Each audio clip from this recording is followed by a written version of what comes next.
No more Yankee, my wanky. The donga need food.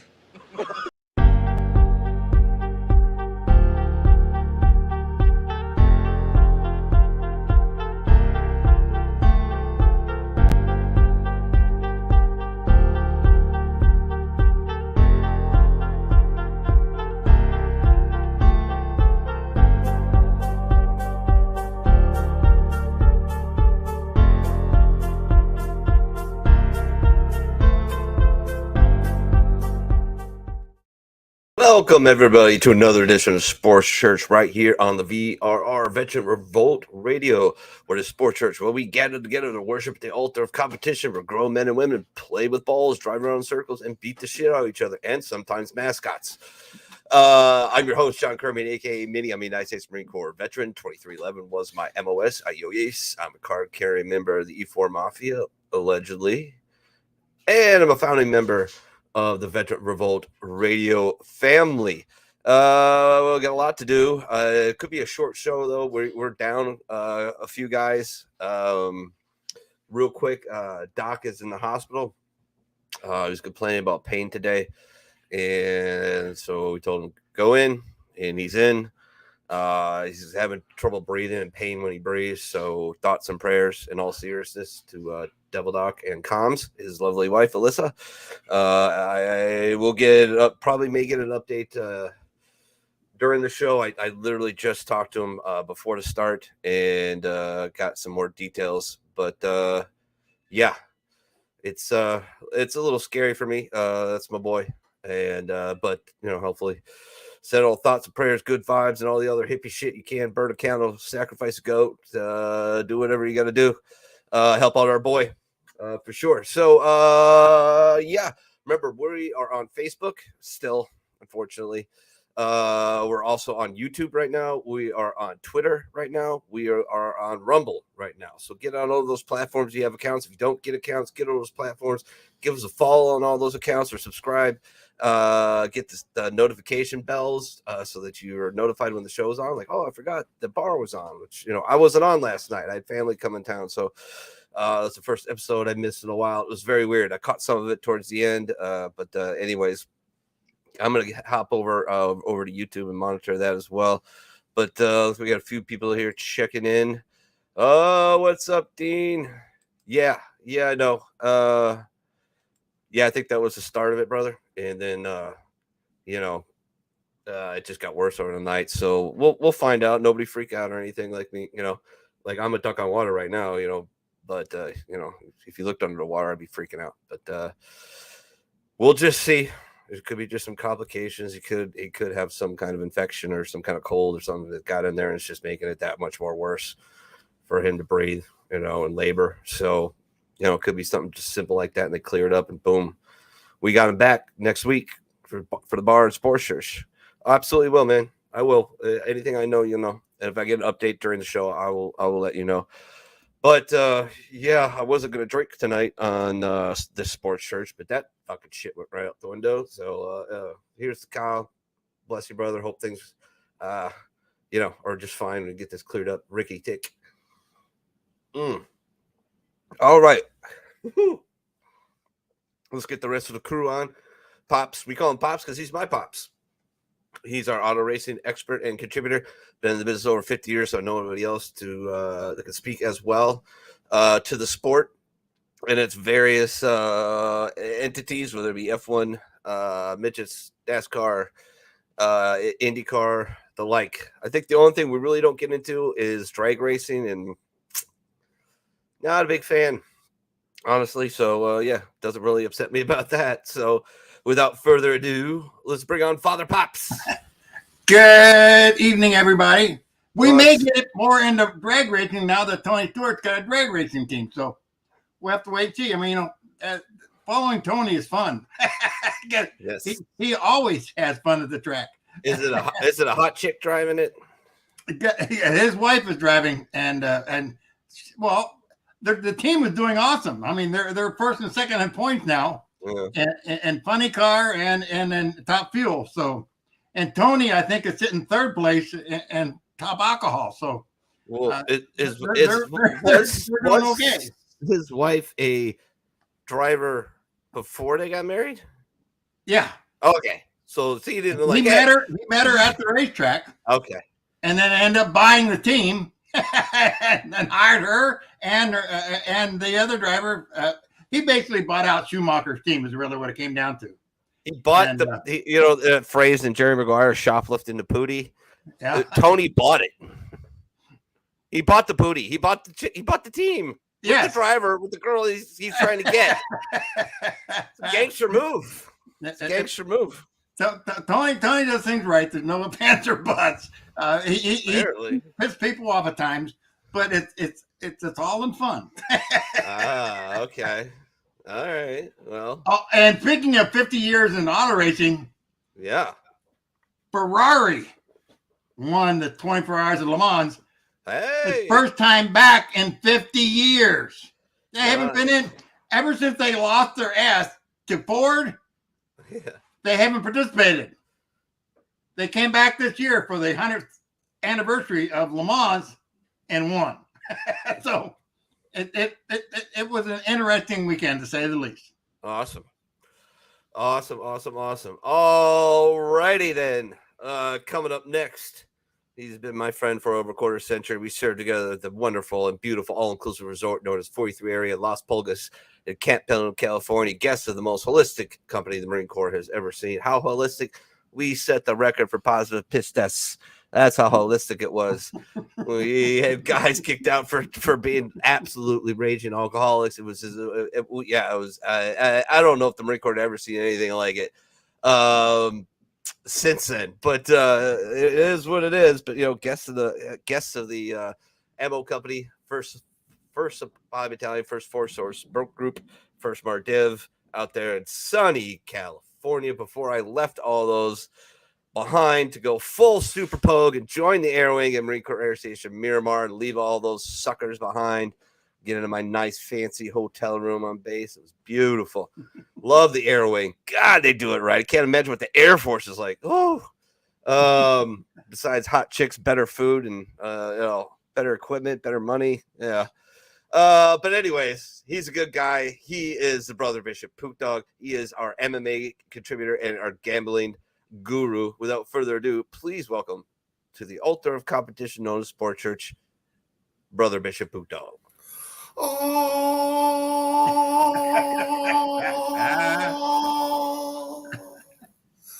let us send out prayers to our brother Kyle. Oh,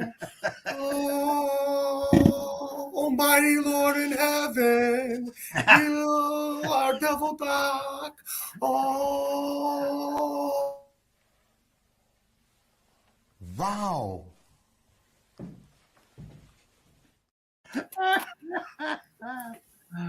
Yes, it's the Bishop Brother Pook Dawg representing the First Sports Church, nothing but the truth and Jesus. I'll tell you what right now, Pops. Let me ask you a question about before we get into anything else, because this whole drag racing thing, it's fascinating to me. How do these guys keep from breaking their heels? And you mentioned these female drag races. What do they wear? Like combat boots? Men's suits? I don't know. I don't get it. I was having the same thought as you started asking the question. I go, oh no, here we go. Emotional damage. Man, It took me a happy second. to hear that the DOD has come out and said there will be no drag shows on base. So Well, the Navy's going to be really upset. we take it why there. take away those guys' fun? I I know, mean, they've right? been doing this forever. I mean, why take away those guys' fun? I mean, I understand why you don't want this whole LGBTQ freaking thing taking over the Marine Corps, because that wouldn't be cool for the culture, you know. But like, it's already there, and why not celebrate it in the Navy? Why not? Too bad that It was at this moment that he knew. Hey, is my audio fucked up. okay? I Yes. a blinking red light on my microphone. Yes, you're fine. All right. I didn't even notice it. All of a sudden, here it's blinking. I go, oh no, now what?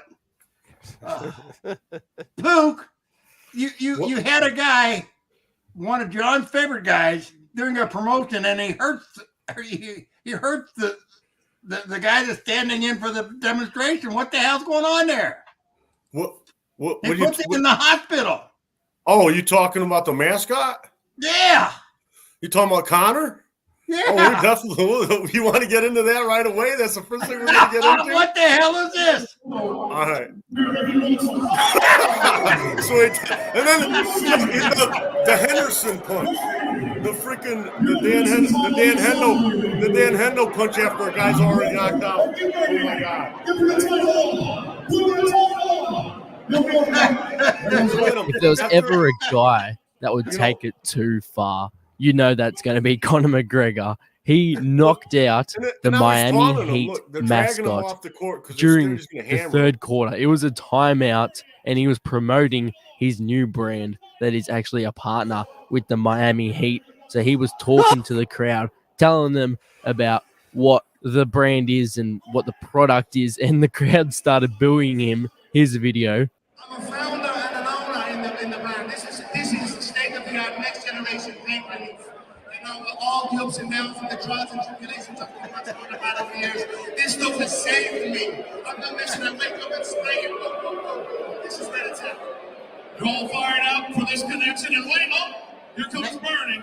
And then 20 seconds later, they went to do the skit where I assume they were just meant to box, but Conor McGregor, full-blown, punched him in the face, and obviously connected well, because the mascot had to go to the ER, had to go to hospital, and he has since been released and is doing well. But Conor McGregor literally sent the Miami Heat mascot to hospital. You will never, ever see anything like this ever again.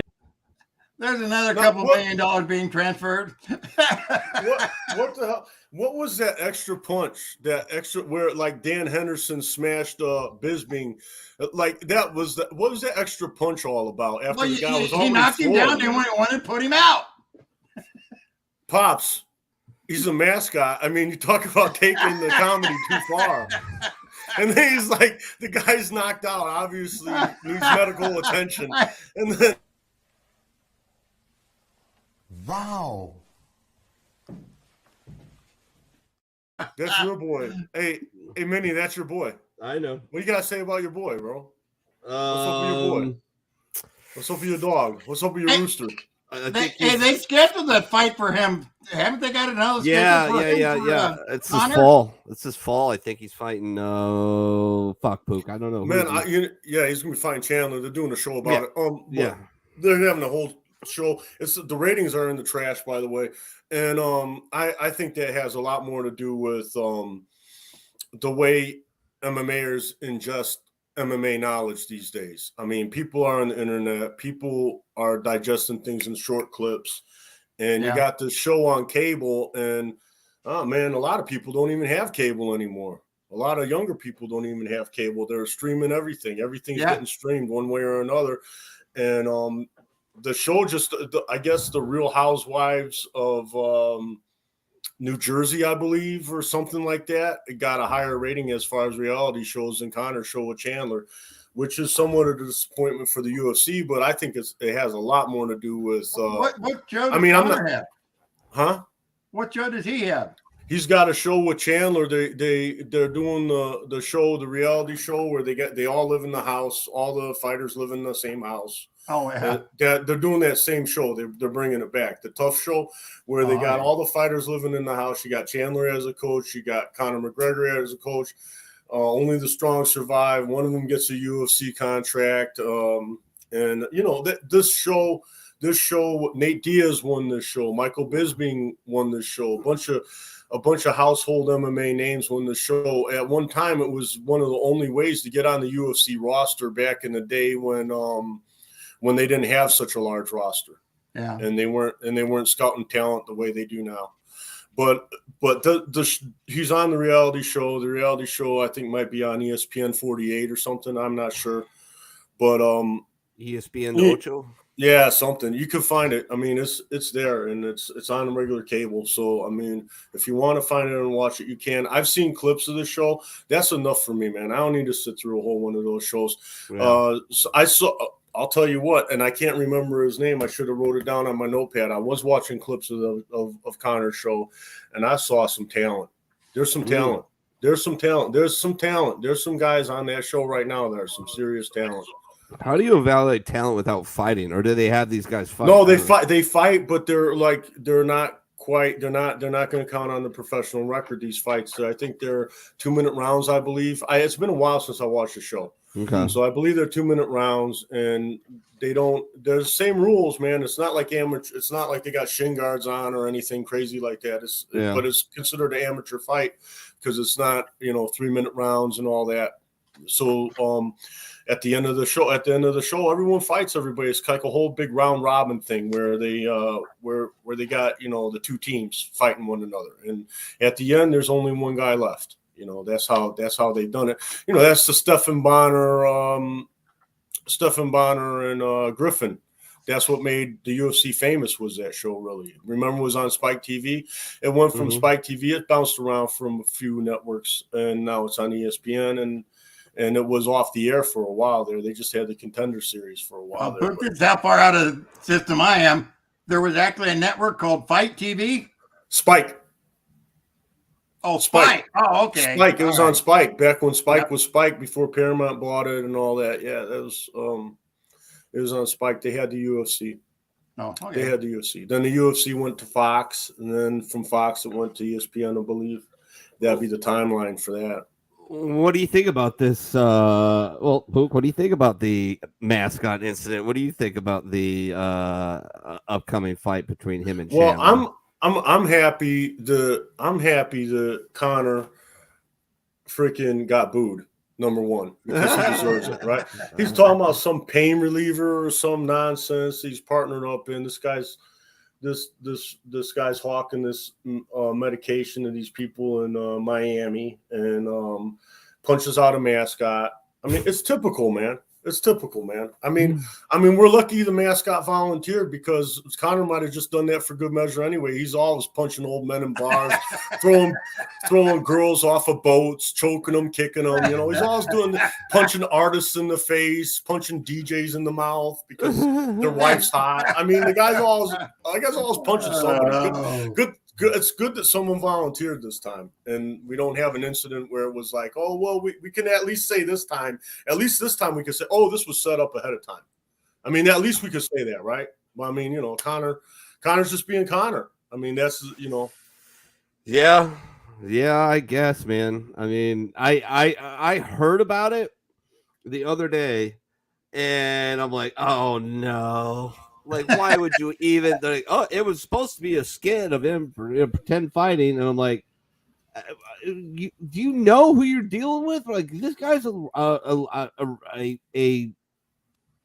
he's a fucking psycho. He's a psychopath. And he's definitely a psycho. Yeah, and part of me loves him for it because, I mean, honestly, the sport. I mean, we're talking about a sport where grown men just volunteer to go beat the shit out of each other for money.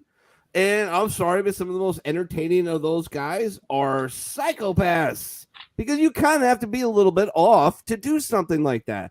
Like, normal people don't join the Marine Corps. They might look normal, but they're not fucking normal. Any female that joins the Marine Corps is not fucking normal. Like, going to that boys club, you're a lunatic. But he's good for the sport, and it always attracts attention. They're always talking about it. But yeah, dude, I mean, it's kind of like, well, I think he did it because he got booed. Do you think he did it because he got booed? Do you think he went hard on the mascot because he got booed? Who knows what's going on in that freaking Joker brain of his, bro? Yeah. I'm trying to figure out how he connected. I mean, because that is a humongous head. So there's a little head inside there. How the hell did he connect up with the little head? Man, the strike that really got him was the freaking one for good measure. If I seen a still photo of that mascot's freaking mask just freaking bent right into bent right in, like he put a dent in that mask when he punched it. So I mean, probably did more damage with that second blow. That first blow might have been more for show. That second blow was just like the kill shot. It was like, come on, man. Are you in the MMA ring right now, dude? What is going on with you, bro? Unbelievable, man. You know, what they should have done was maybe give Connor some giant gloves too. The mascot had giant gloves. The whole thing's a goof anyway, right? It's supposed to be a goof. Yeah. I mean, you know, this reminds me of, you know, you had this extreme wrestling back in the day, and some of my freaking buddies, they're now passed away because they were raging alcoholics and their liver went. They're younger than me actually by a year. A couple of my buddies used to watch that ECW wrestling back in the day when it was hardcore, and there was a guy by the name of New Jack City. I don't know if you remember him, but they had some 17-year-old kid that was a little slow, got in the ring with that guy, and it was supposed to be a goof, and he beat that kid into the hospital and almost freaking killed him. And later that kid actually ended up committing suicide. You could look this up. It's called the mass transit incident because that's what the kid was big. He's overweight. He called himself Mass Transit. That was his name. And freaking for some reason, New Jack City felt a bit Gangster New Jack. That was his name, not Gangster. Gangster New Jack was his name. Gangster New Jack felt a little. That's what this guy. This same personality type, man. To me, if Connor wasn't in MMA, he'd be in prison probably. The guy does have organized crime ties. I mean, he literally is a gangster, man. Like some people say they're a gangster. I mean, this dude's mobbed up with the freaking Irish mafia over there in Dublin, and he's freaking runs around punching people everywhere he goes. The guy's out of control, man. And you know what? He's like in his mid-30s, bro. I know. Like you think, you know, and he's going backwards. He's degenerating in front of us. Well, think about where he was 10 years ago till now. Look at how much money, look how much attention, you know, and look what you have to become to become one of the preeminent people in that sport. And then he took it to a whole new level. Like, Nagano's a very quiet guy. What's his name? Khabib, very quiet guy. Yeah, and they don't get the attention the way Conor does. I get it. It's the personality. I understand that. Yeah, the personality, the craziness. People like crazy. They do. It's fun to watch, and you get to judge them at the same time. So, it is what it is, man. I mean, here's the problem. See, would I go drinking with Conor McGregor? Would you go drinking with Conor McGregor? No. If he invited you, like, hey, I saw you on Sports Church, I want you to come out drinking with me. No, man. I would go out drinking. No, man. I'm not gonna take kindly to that dude when he decides to put his hands on me, and freaking breaks the Pook's arm. Now what am I gonna do? Am I gonna shoot him?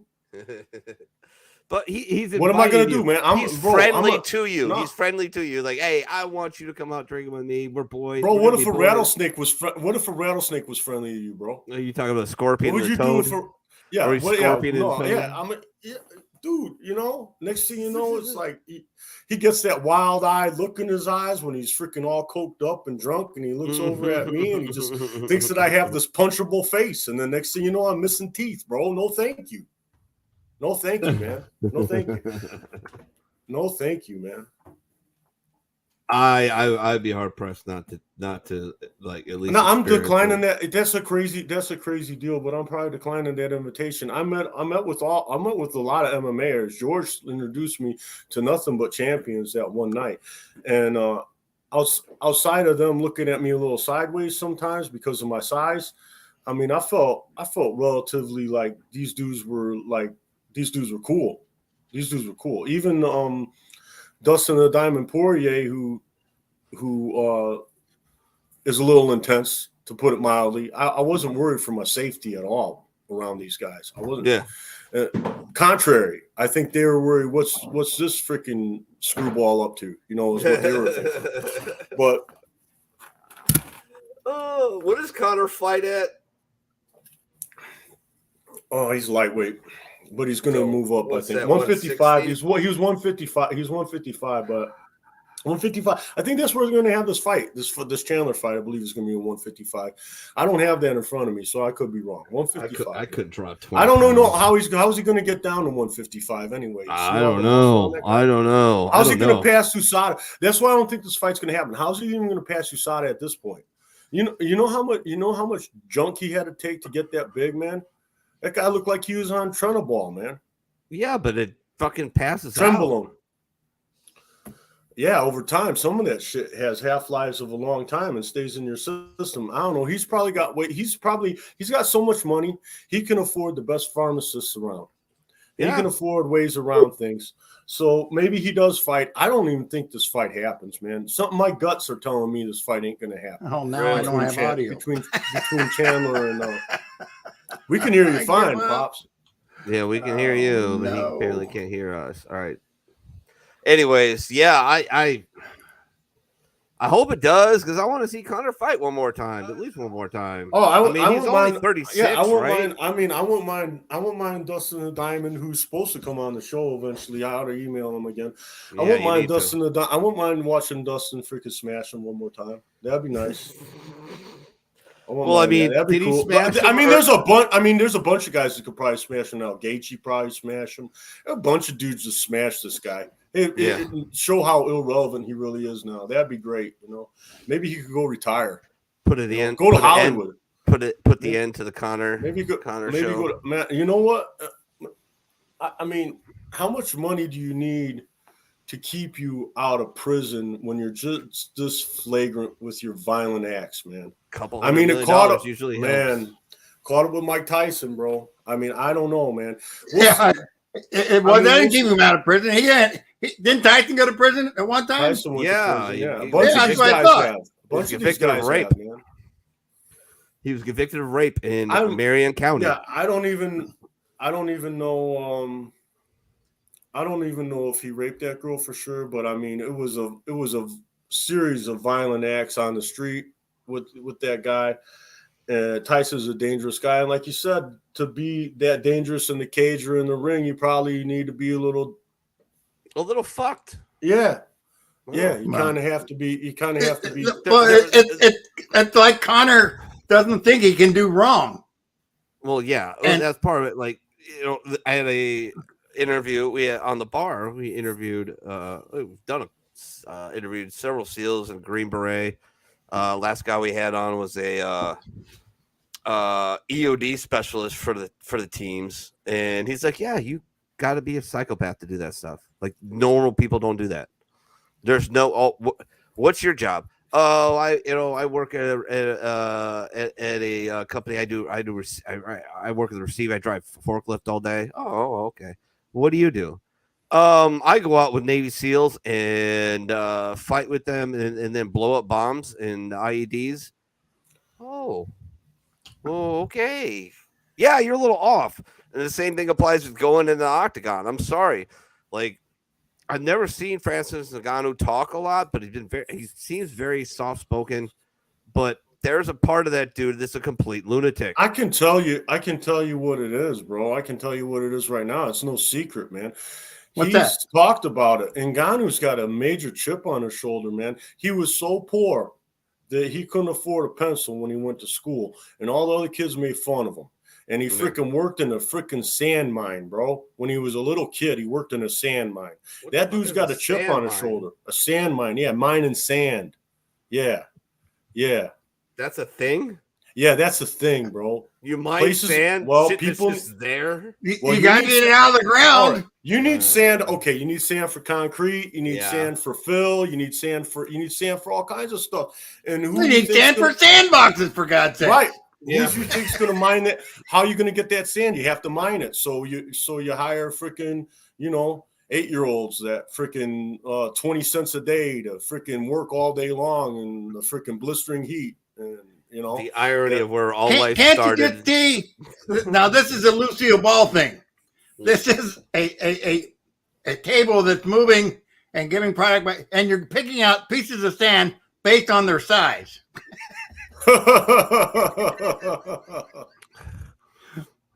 Fuck that. Wow.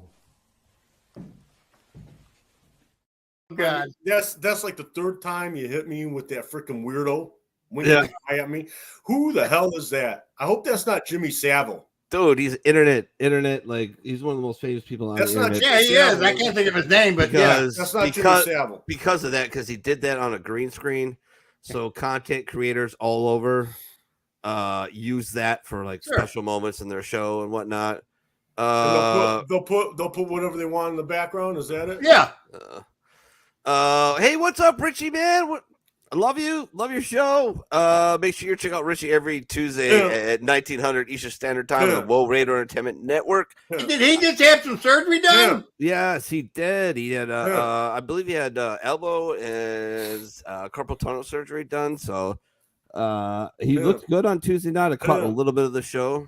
Pimp, we need you to jump on and save our show. Yeah, there you go. Save our show, Pimp. Well, when the NFL heats up, hopefully he's coming back in time because we definitely need his NFL takes without question. Update on Kyle. Kyle just made a nurse cry trying to call blood. Even though he's in pain, he's trying to I can believe that.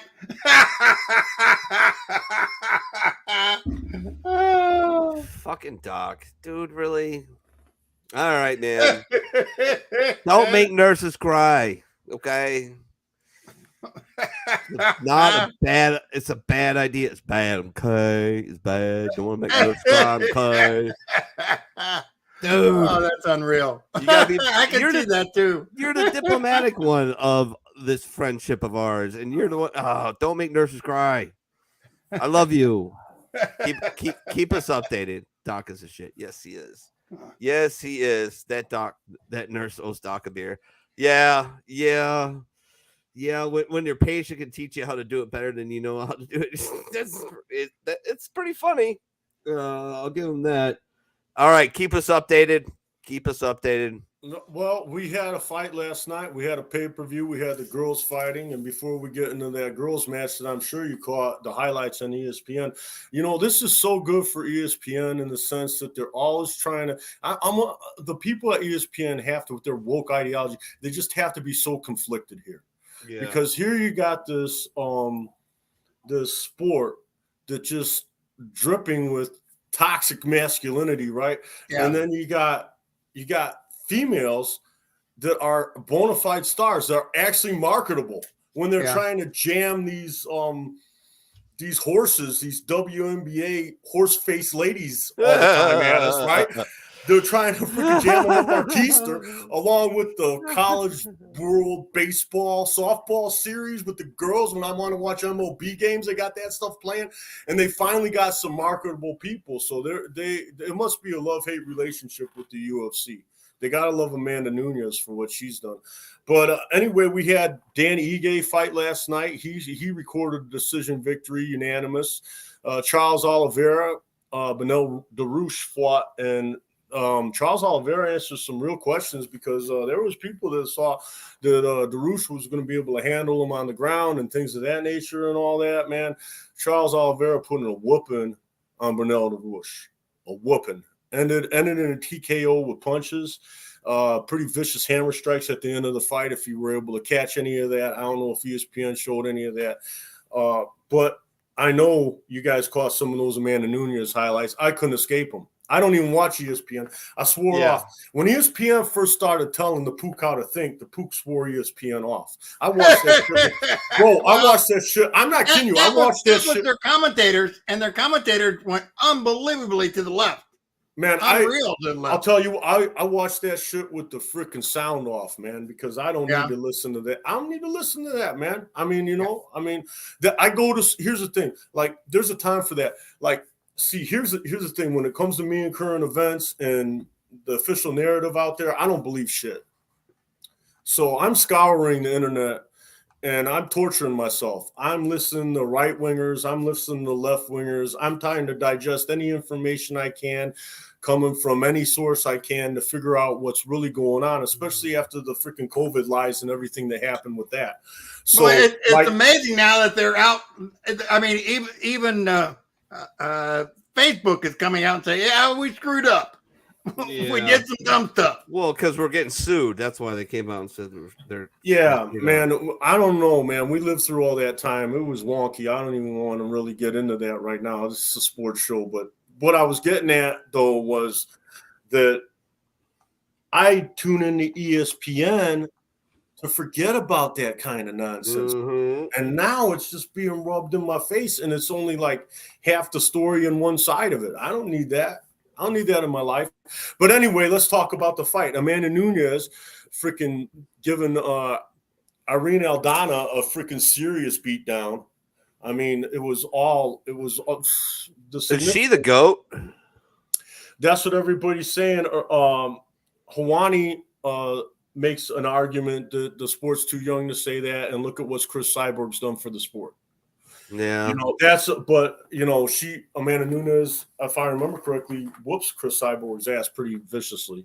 Yeah, that's what I thought too. So how is she not the GOAT? Well, Cyborg's been doing this a long time too.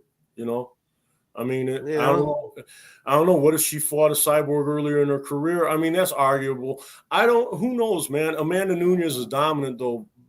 Definitely the best UFC female champion we ever had. I don't know about the best women's MMA. I don't know if you remember Gina Carano. That was pretty cool in the early days. I mean, obviously the girls are better now. I mean, they're better now. Like they have all the girls. There's evolved. The sport's evolved. The sport's evolved with the men too, but it's evolved rapidly with the girls. The girls are so much better than they were before. Now, Amanda Nunes, she retired after this fight after banging up Aldana bad. Banged Aldana up bad. And she retired. And remember Juliana Pena? She just fought not that long ago. I think she beat her on like 3 scorecards, which I don't know if like 50 to 44, something like that. I think she had a 10-8 round in there. she tweeted out something words to the effect that I scared you into retirement. I mean, but here's the thing, right? Here's the thing you got to understand, right? That ain't a joke to her. Yeah. To Juliana, you have to be that delusional when you're a fighter. You have to believe in yourself that much. For Christ's sake, she did knock Amanda Nunes out once. I mean, obviously Amanda Nunes wasn't prepared, whether it was because of an injury or because of the birth of her baby or blah, blah, blah, blah, blah, whatever, right? Whatever was going on, she wasn't prepared for that first fight. The second fight, she beat the brakes off of Juliana Pena. And for Juliana Pena to really believe that in her heart and her mind, which you have to if you're a fighter, that's pretty commendable, man. You got to be delusional when you're a UFC fighter. Otherwise, you got to believe in yourself even when no one else don't, obviously. Otherwise, you're screwed. So good on Juliana Pena. Creates a power vacuum, though. Who's going to be she was holding two titles here. What's going to happen? What's going to happen? What I'd love to see, but they're not going to do it with the females. And it'd be good for them. It'd be good for ESPN. It'd be good for UFC. And Scott Coker over in Bellator does this often. He'll set up, like when he has a vacant title, he'll set up a tournament. And basically, the tournament lasts a year. I mean, it's not the old days where they're going to have the girls come out and fight have a fight and then go back to the dressing room for 45 minutes, have another fight. Those days are long gone. We got athletic commissions involved, everything. So when I say a tournament, what I'm talking about is it'd be structured over maybe a period of a half a year or a year where you take the top contenders and you'd see you got 2 vacant titles now. We'll see what happens with what Dana White does with those titles. It's up to him. As far as Dana White, he mentioned Charles Oliveira. Looks like he's going to get another title shot. Looks like he earned a title shot last night from what Dana White was saying. I've got to go walk the dog. You boys hold down the fort and don't burn the place down for 5 minutes. I don't know. It's tough between the conversation between the two of us. You never know what it's going to start up like. Well, go hard in the paint, Pops. You know he can do it. So I'll be right back, boys. All right, Luke. Here's the good news, though. Okay, I'm listening. Do you remember ESPN basically started out as a racing program? Yeah, I remember those days. They had monster trucks on, and they also had pro wrestling. I remember that. Well, remember we used to have what was called Thursday Night Thunder. Okay. I was doing stuff for ESPN Speed Week, the group out of Indianapolis, and we had the Thursday Night Thunder program racing midgets around various racetracks and all. And now ESPN has gone back and they now have Thursday Night Thunder beginning next week. Actually, at Winchester, Indiana, they're going to race the cars that Tony Stewart put together. Indiana, and, it's going to be back to great old racing time. So we'll have to wait and see what maybe ESPN is going back to where they're supposed to be. Man, not commenting on politics or anything, and just talking about wouldn't that be neat? Man, I don't know. I don't know if I can ever go back to them after what I had happen. I'm emotional. I mean, it was weird when they made this switch. They went off the deep end. It's just like CNN. They went off the deep end too. They're trying to figure out how the hell to get back to where they're supposed to be. So, I mean, it's totally weird how the entire broadcast industry is just kind of flip flopped, and it's they. Don't you remember Dan Patrick on not sports? What was it? Sports Center. Used to have Sports Center, Pops. Sports Center, yeah. Dan Patrick used to say, and Dick Trickle finished in whatever place. Dick was not doing real well. He probably finished in the top 30 sometimes. But anyway, that was always on Sunday night. They told us where Dick Trickle finished. It was a fun show. I remember when it was a fun show. Yeah, they did. They had a lot of good things, and that they covered crazy stuff. Keith Olbermann, for that matter, he was a funny little sports commentator. He didn't interject his politics back in the day. That guy's completely but went off the deep then end. they had two shows. They had ESPN and ESPN2, right? Yeah. And they were able to do well, but now they got like 5 ESPNs. At least, and they got some crazy people doing broadcasts on it. I think that's how things get loose. At least. But you could not. There was a time when you could not turn on an ESPN. You couldn't turn on ESPN without them freaking trotting out some kind of cause, man. Yeah, some kind of cause, obviously they're only telling you half the story, and they're telling you what to think. And it's just so annoying because you get that so many other places. And I'm trying to escape that nonsense by going and watching sports. I mean, that's the whole idea of sports. Well, yeah, right? The idea of sports is you don't think about that stuff. You enjoy what's going on, not being told what to do. Yeah, it's not cool, Pops. Not cool at all. How ESPN evolved.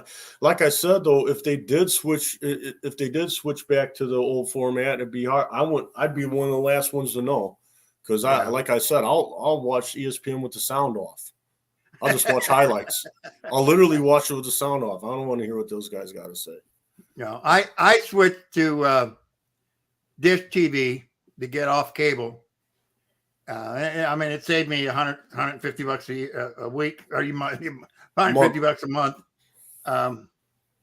But I still see. I mean, there must be 8 or 9 ESPNs now. And I think you said 5 before. I think you're closer to, honestly, that's what it is. Yeah. You got ESPN1, ESPN2, ESPN3. You got ESPN Deportes. You got ESPN News, right? That's 5 right off the bat. You got college ESPN too. Don't forget college ESPN. You got college ESPN, right? There's probably 8 or 9. We're forgetting some. I guarantee we are. Yeah. There's a shit ton of ESPN channels. You're right. They only started with 1. But I mean, when ESPN started, you talk about shoestrings. It was shoestring all the way. I mean, the ESPN Speed Week, which was a show, I think it was on Thursday. That's what it was. ESPN Speed Week would lead into Thursday Night Thunder. See, your memory of the early ESPN is much different than mine. I have like an 8-year-old's memory of early ESPN, and my memory of early ESPN was really NWA wrestling. Yeah. Right? I'd see Ric Flair and Arn Anderson and those guys that fought in NWA. I'd see NWA wrestling, and I'd see monster trucks. That was it. For me, that was ESPN. That was ESPN right there. Yeah. And I know they had the auto racing, but I'd be bummed out as a kid when the auto racing would come on. But that was pretty much ESPN, man. And they'd have strongman contests, stuff like that. Yeah, I remember those days. John and I used to go see, because back in the good old days, NASCAR was on 3 or 4 channels, and some you could get, some you couldn't get on cable, and so it all depended on where the race was, because the racetracks could set their own deals with the broadcasters. So you had CBS with some, ABC with some, ESPN with some, and if it was on ESPN, we didn't have that on our cable, so we would have to go to a particular bar. So John and I would pack up on Sunday mornings and take off to the bar to go watch the races. I could see doing that. I could see doing that for sure, especially if that was your thing. I could see doing that for sure. Well, yeah, because John and I were into racing pretty heavy at that time. What were we doing? Fun. What were we doing? Going to what was it? Wasn't Yesteryear's bar. What was the bar on Forest Home? We used to go see the NASCAR races at when it was on ESPN. Yesteryear's. Well, no, Yesteryear's was over by the racetrack. This is on Forest Home. Oh, I don't know. Sorry. I mean, I can picture the bar in my head, but I can't picture the. I can't do. Yeah. But those were fun days. Oh, absolutely. Absolutely. Yeah, let's catch up on the chat here a little bit. Yeah, Chris Manny Nunez. What she said? What did you say? I can't read that. It's too small for me. Emmanuel Nunez announced her retirement. Yeah. We talked a little about that. We got 2 vacant belts now, Chris. We got 2 vacant belts, and what's the UFC going to do? Because there's a power vacuum. Who? Well, a better question for you, Chris, is who's going to be the next champion in these divisions? I say they have a tournament. Yeah, I say it too. To catch up on some other things in there, Chris Benoit Bowles, our favorite Canadian, Terminal Lance, gives some stuff that Kyle normally covers. But in NHL, Vegas Knights are up 3-1 in the Stanley Cup Finals. Next game is Tuesday night in Vegas, so I'm sure they'll wrap that up. NBA playoffs, Denver is up 3-1. Next game tomorrow night in Denver. So there you go. We're going to wrap that up. He put this in here. Interesting. Chris Lieben, former UFC fighter, celebrates 5 years of sobriety yesterday. Chris Lieben, really? Yeah. Really? He's sober? That's hard to believe. That's hard to believe. If you don't remember who he was, I'll tell you, maybe you'll remember. He was the guy with the red hair, the bright red hair, the bright orange hair. He dyed his hair bright orange. He was on the show. He broke down in tears. Bisping and that other guy, Koscheck, made him break down in tears. He freaking left the house and was crying on the street, laying on the sidewalk. Oh God. He fought Anderson Silva. No, he was a gamer though, man. He'd walk right through you. He was the Korean Zombie before there was a Korean Zombie. He was he was like the white trash zombie, bro. I'll tell you what. He's a tough guy, bro. He's a tough guy.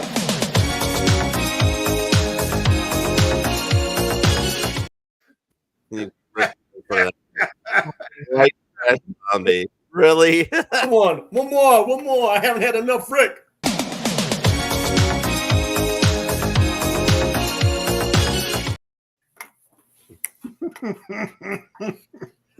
Go get him, Pook. Go get him. Hit me with that, Rick. Oh my God, that's my favorite part of the show. That guy's way better than that weirdo winking at me. I don't like that. That guy looks like a freaking pervert, man. You ought to keep that guy off of our show.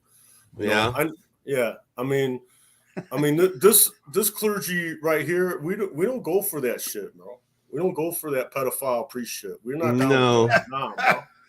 Keep that weirdo off our freaking show, man, please. More Rick, less of the weirdo. Please. More Rick?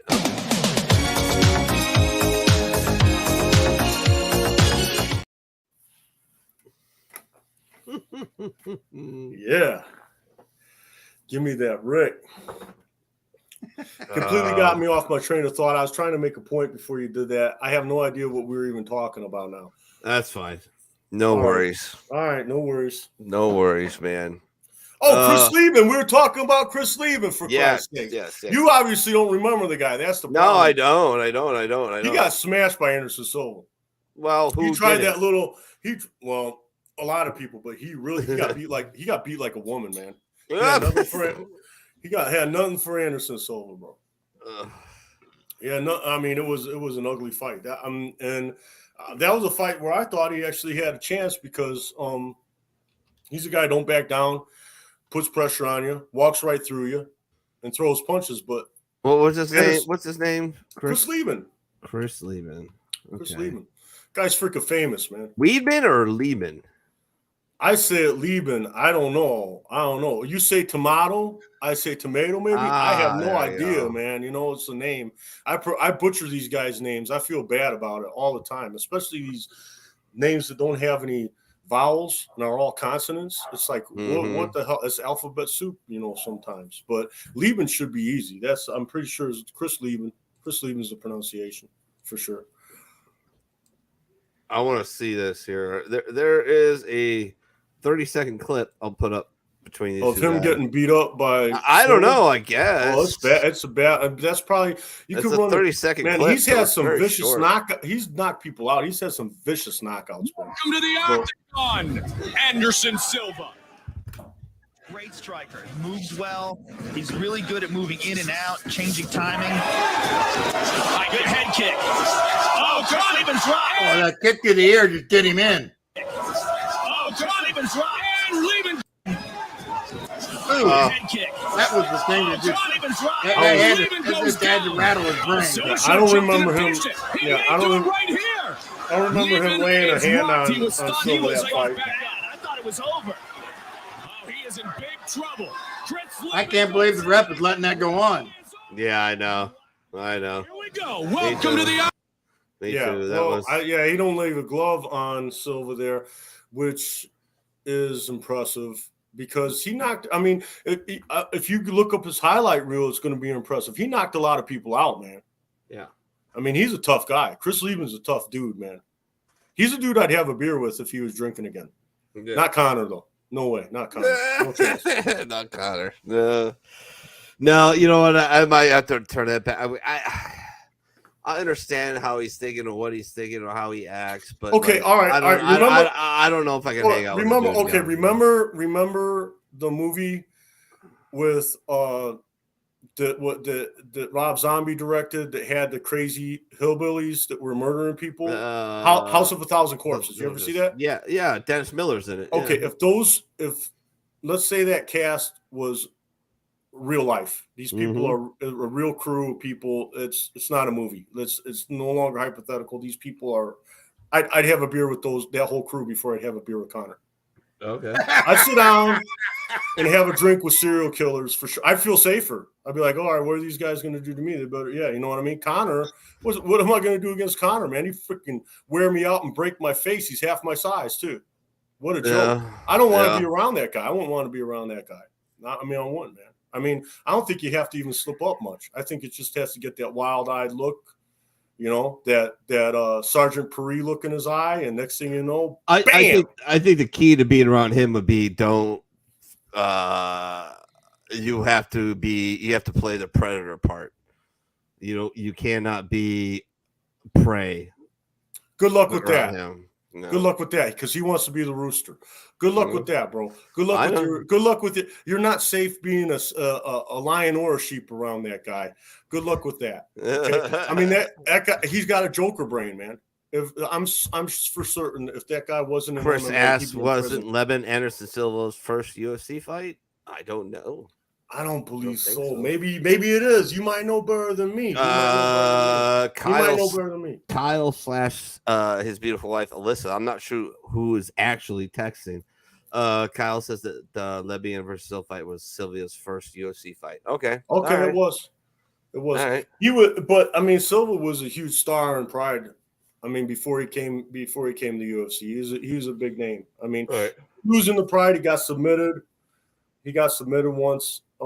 But he was a huge star when he already came to the UFC. I mean, people that watched the Pride knew who he was when he came to UFC. But yeah, that's an interesting note there. Right on. All righty then. Why don't we just dive into a little bit of auto racing? Unless Pook, you got some more stuff. I'm more than welcome to hear it. Nah, man, I'm good on all that, man. We got a bunch of fights that we don't know if they're ever going to even happen. Do we know the Thug Rose update? Do we have a Thug Rose update? Nah, man, there's nothing coming out of Thug Rose's camp. They don't got nothing for you. There's nothing there. There's nothing there. I mean, we got speculation about. You could talk about Ngannou, who's Ngannou fighting next. Is that John Jones Tyson Fury fight ever going to happen? Yeah, is it ever going to happen? We played the clip last week, I believe, right? Where Dana was like, "Yeah, let's make this happen. I'll make it happen." Yeah, I don't think that's ever going to happen. Well, Tyson Fury's the one who's like pushing it, and it's like, well. Fucking dude, you're a great boxer. I saw a clip of Joe Rogan the other day talking. He was arguing with Kurt Schilling on ESPN. I swear to God. And I love Kurt as a pitcher. As a person, is he the guy with the fake bloody sock? Allegedly fake bloody sock. All right, okay. I'm just checking, dude. Allegedly fake what? Bloody sock. You don't remember the bloody sock 2004? Oh, okay. Yeah. But Kurt Schilling was arguing against Joe Rogan that he wasn't a boxing fan. And Joe was like, yeah, I can literally run the floor with you about my knowledge of boxing. He'll fuck knowledge you of up. Joe Joe Rogan will fuck you up. I love it. Any fighting sport. But it's a bullshit sport because two guys get in the ring and agree, all right, all we're going to do is punch each other. Whereas UFC and MMA is whatever you can do to beat the other guy or girl is fair game to within a certain extent. And that's what it's a certain extent. It is a certain extent. Because they never had small joint manipulation. They did allow low blows at one time. They do not allow low blows anymore. There's a bunch of rules now, you know. Like you get into a street fight, anything goes. Someone could bite your nose off. Yeah, like if they're that crazy, right? I may or may not. No, this actually happened. I got in a fight outside of a bar in Carlsbad, California. Walking out, just minding my damn business, and some dude called me and this very, very large retired gunnery sergeant. Take those girls wouldn't let us buy them drinks. They're fucking whores. Go fuck yourselves. And we're like, whoa, yeah, we can't let that go, can we? He's like, no. So we started walking up, and he's like, what do you want to do? I was like, I'm just gonna hit the first guy, and then hopefully you back me up. And I hit the first guy, and he went down like a sack of potatoes. The next guy got dropped by the gunny, and then a couple of his buddies came out from around the corner of the bar, started rushing in. Gunny got them. I got the guy trying to sneak around, and all of a sudden I get wrapped up from behind. I'm like, what the fuck's going on? And I just collapsed and I shot, and I just reached and I grabbed. I started yanking, and I heard a scream, and I got thrown to the ground. First time my ribs really probably ever got broken. As I hit the ground, I roll over. The guy whose ears I was trying to rip off was a Carlsbad Police Department officer. So that,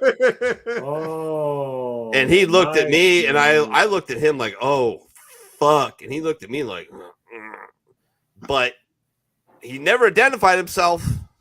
Yeah. He just wrapped me up. And 15 minutes later, he goes, you're not driving, right? And I said, no, sir. And he says, get the fuck out of here before I change my mind.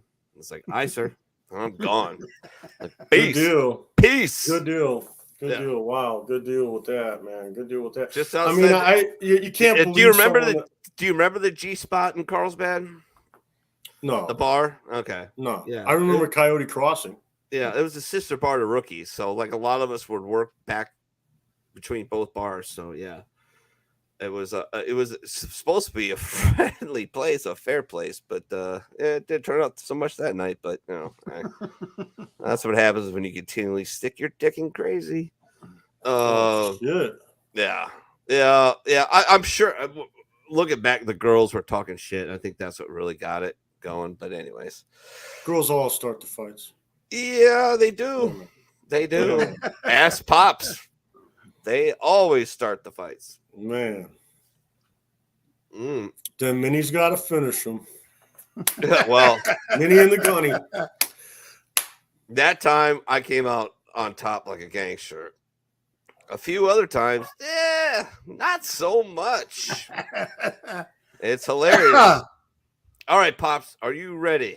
I'm ready. You got the slides? I will have it up here. Uno momento. Yeah, I mean, the very first slide is Xfinity. Right. Just give an idea where they sit. Because believe it or not, the playoffs are coming up in a couple of weeks. Jesus, is that quick already, huh? Yep. All right, here we go. And that is the 12 possible or probable players in the Xfinity playoffs. Xfinity gets 12 spots.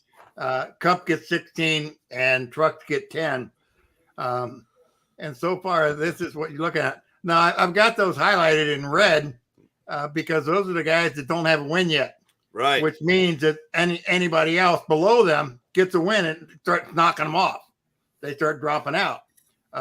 So it is wild to see exactly what happens in the next couple of weeks. But So you look, you got 1, 2, 3, 4, 5 guys without a win. Yeah. Yeah, and so that means Josh Berry is wild. He's got a whole bunch of points. He's like leading the points without a win. So he's probably going to get in. He's Creed not and Mayer. He's not leading. He's halfway decent because they got enough points. It's going to be interesting in the next couple of weeks. Josh Berry's not leading points, or is he leading points among guys who don't have a win? Is that what you're saying? Yeah, points for guys that don't have a win. But yeah, but anyway, imagine being punished for being what's consistent. going on in Xfinity. Unbelievable.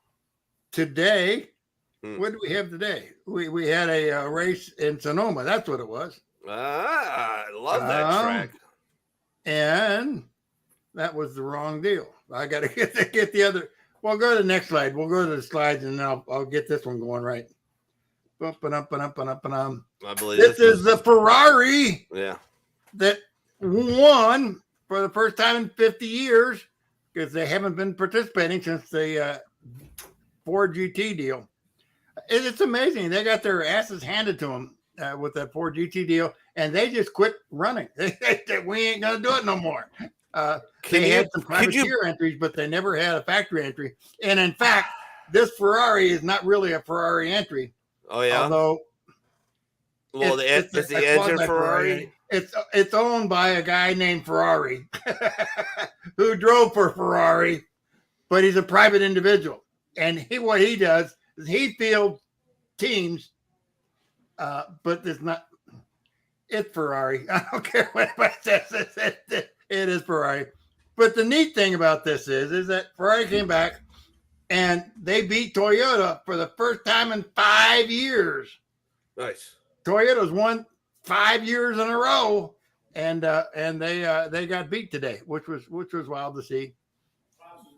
Next slide just shows the dudes that brought the win home. It was neat to see because they did run a good race. There's no ifs, ands, or buts. It was a clean show, to say the least. I guess that's the best way to say it. The thing that was kind of surprising, do you know who the official starter was? Or the official flag person was for the Le Mans 24 hours? No.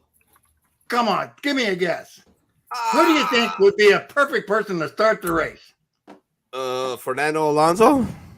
How about LeBron James?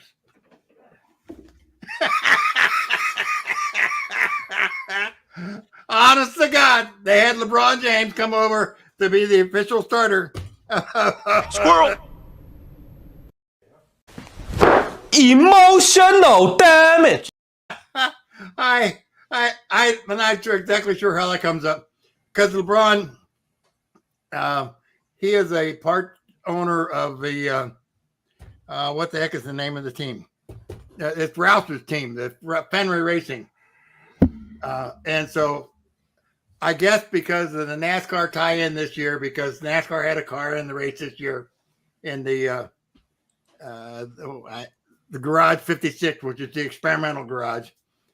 So I guess that was the shoe-in to get LeBron James in. I'm not real sure exactly why that was going on, but they did it. I want a big shout out to the people watching on Rumble. I will say it was a riot watching him walk through the pits because he's twice the size of most of these drivers. And half the man. Unbelievable. It's just crazy. Big shout out to everybody on Rumble, YouTube, Twitter. Actually, I'm heading over to Twitter right now to try and check that out, see if you guys are doing okay. If you don't have any of those accounts or on there, look, I love Twitter now. I am obsessed with Twitter now. Fucking hate Facebook. Love Twitter. Twitter's fun.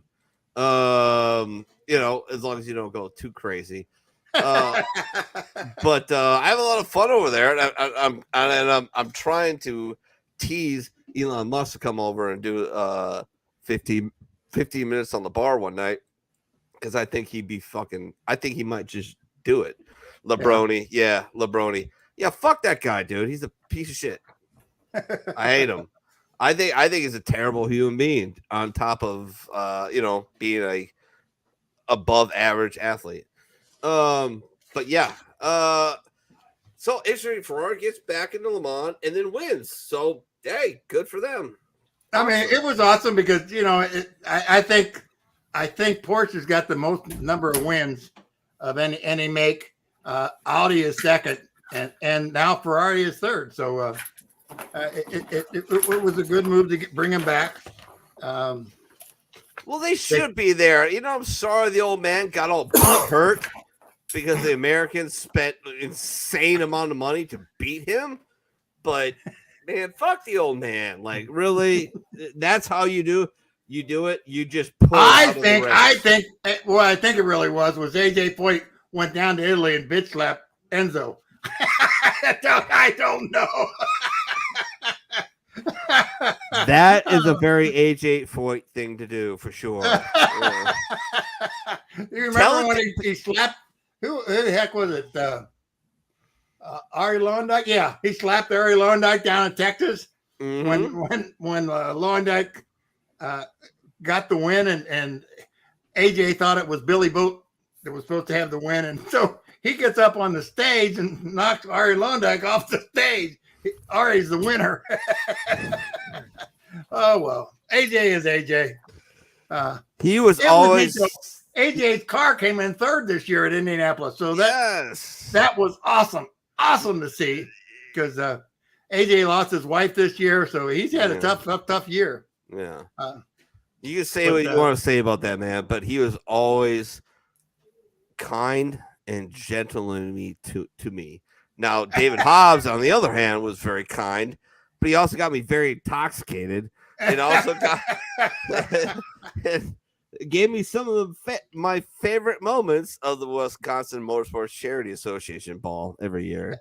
Hey, I stopped in to talk to AJ. Last time I talked with him, I was doing something for Russ Lake, getting a picture autograph for Russ Lake of AJ. Mm-hmm. And I'm in his coach. And I just, this is going to be a 2-minute deal. I'm going to go in, get it signed, and get the hell out. And I go in, I hand the picture to AJ. He said, "What do you think about this?" That's about what? And then we started a conversation. It went 1 hour and 45 minutes. Oh yeah. Well, some guys are like that. Like we went to the IRL race in at Kentucky, at Sparta. Yeah. And my second wife, God rest her soul, was obsessed with meeting Elio Castroneves. Yeah. And we had the passes as we went by and talked, and I'm like, I don't know, some of these guys are pretty, but Elio's a different guy. And Elio spent 30 minutes talking to my wife. But that's Elio. Elio is just he is so down to earth. Yeah. I mean, the fact that he was being prosecuted by the federal government for tax evasion, and they actually put that son of a bitch in chains. Yeah, I know.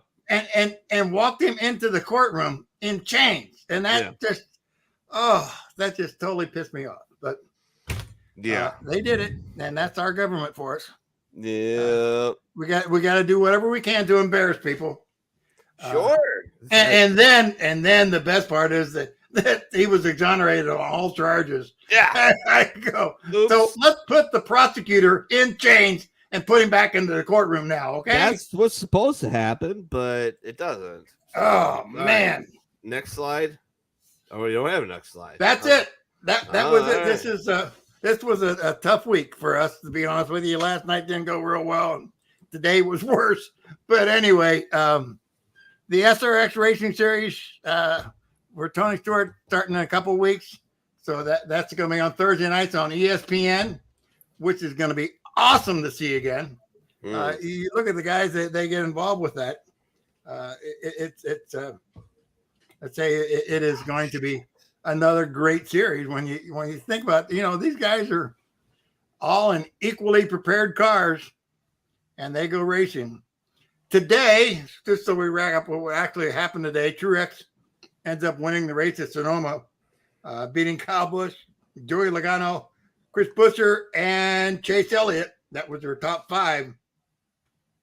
Below them, Allmendinger, always a good shoe on the road course. He's tough. McDowell finished in 7th. Larson finished 8th. 9th was Chris Bell. And Ross Chastain brought the number 1 Chevy home in 10th place.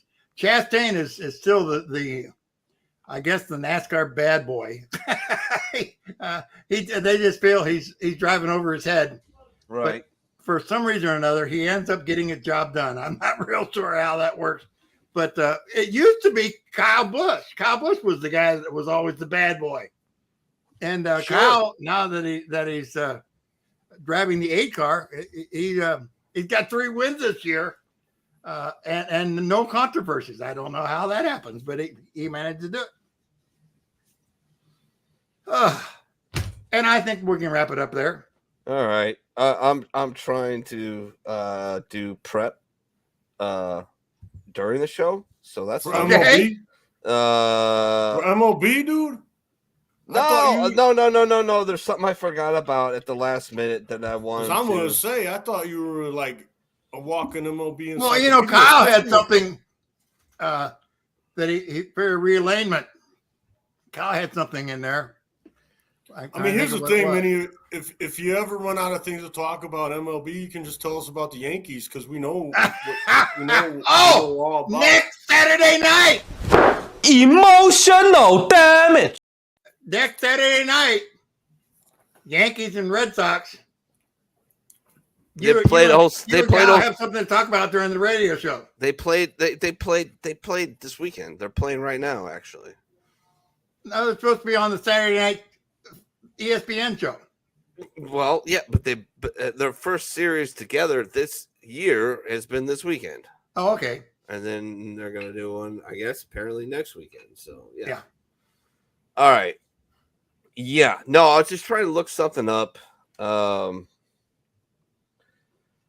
gonna have to refer to get to the Twitters to talk about it. So get into the baseball thing.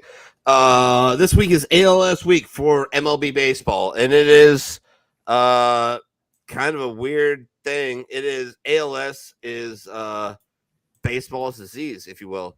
Lou Gehrig's disease, basically. All right, he was the first major celebrity to ever get it, and it's a death sentence.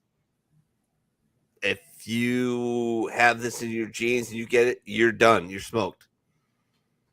Now, the time it takes to do it is different for people.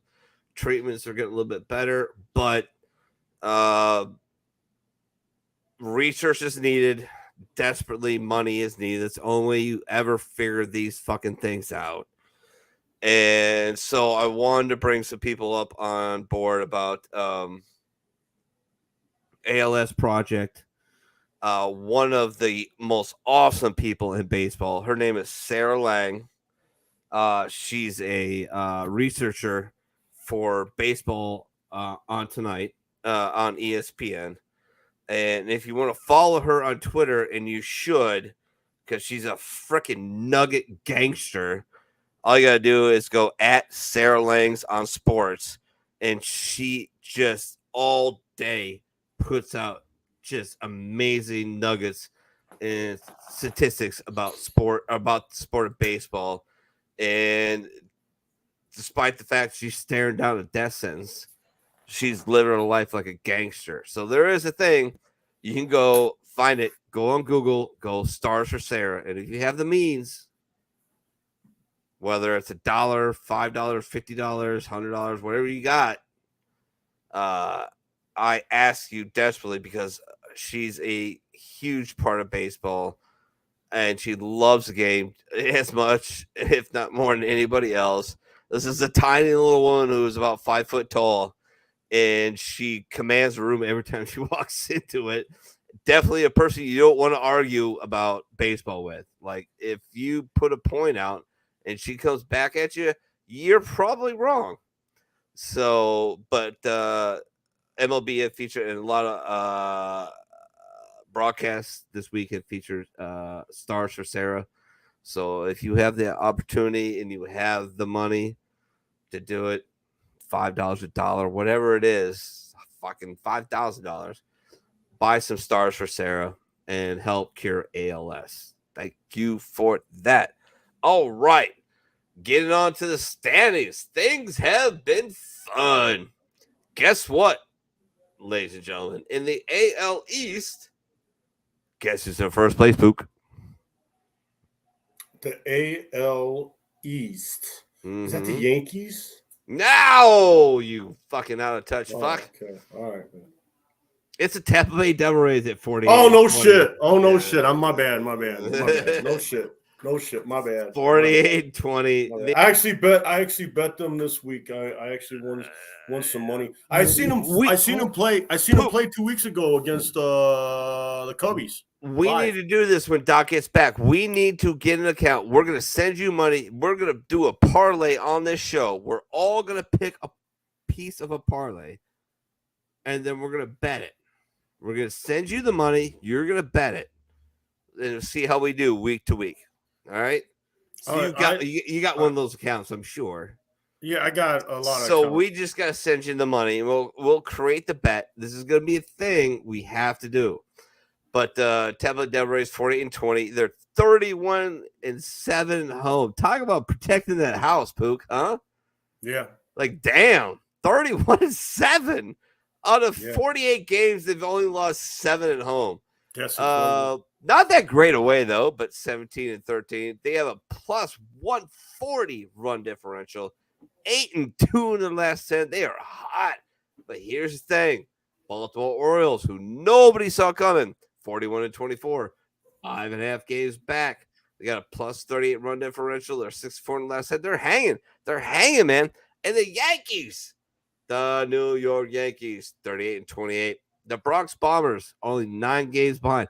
The AL East is the most brutal division this year. It has been for a while, but this year it's just nasty. All the teams except for one are over 500. That's insane. Toronto Blue Jays 37-30. They're in 4th place. They're 7 games above 500, and they're in 4th place. 10.5 games back from the Tampa Bay Devil Rays. My God, with a plus 25 run differential, 73 in the last 10. And the Red Sox, of course, my AL team, rubbish. 32-33. 14.5, 17-16 at home, 15-17 away, minus run differential, 4-6 in the last 10. It's terrible. On to the absolutely worst division in Major League Baseball, ladies and gentlemen. The AL Central. Minnesota Twins, 33-33. They lead the division, and they're fucking 500. This is a joke. A joke. I don't even really go any further into it. I mean, the Cleveland Guardians are 1.5 games back. White Sox, the felons from the cell. You know why they call it the cell, Pook? They got a jail inside the stadium, jail. Bro. You know why they have a jail, Bill? They need one. They need one. Yeah. Southside fucking baseball fans are fucking douchebags and felons and guys who'd like to jump the field and start trying to hit first basemen. Dude, that's 30 years ago, bro. No, it wasn't 30 years ago. Actually, like 30 years ago. No, it wasn't. Look it up. Look it up. When Go ahead, was look it? it up while I'm going through it. And I bet you it's not 30 years ago. I bet you it's not 20. I bet you it's not 10. 30 years ago, bro. All right. To the AL West, the Texas Rangers. Surprising everybody, even after losing Jacob deGrom to Tommy John surgery, which is a brutal interview if you want to look it up. That dude was not happy. I mean, of course he isn't. He's a gamer and probably the most dangerous pitcher when he is healthy. But he's got Tommy John again, and so you probably won't see him till 2025. The Rangers say you will see him at the end of 2024. I doubt it. You don't heal that fast. Houston Astros are in second place. They're 5 games back. I wish I had a Kyle because I argue about who's going to win this division, but I don't. So I'll move on. The Los Angeles Angels of Anaheim, 6.5 back. Seattle Mariners, the darling of the preseason, are just rubbish. And the Oakland Athletics is 17-50. Hey, 7-24 at home, 10-26 away. They have a minus 1 94 run differential. Oh, my A's, my Dallas Brain, my boy, my shoulder buddy. Oh, man.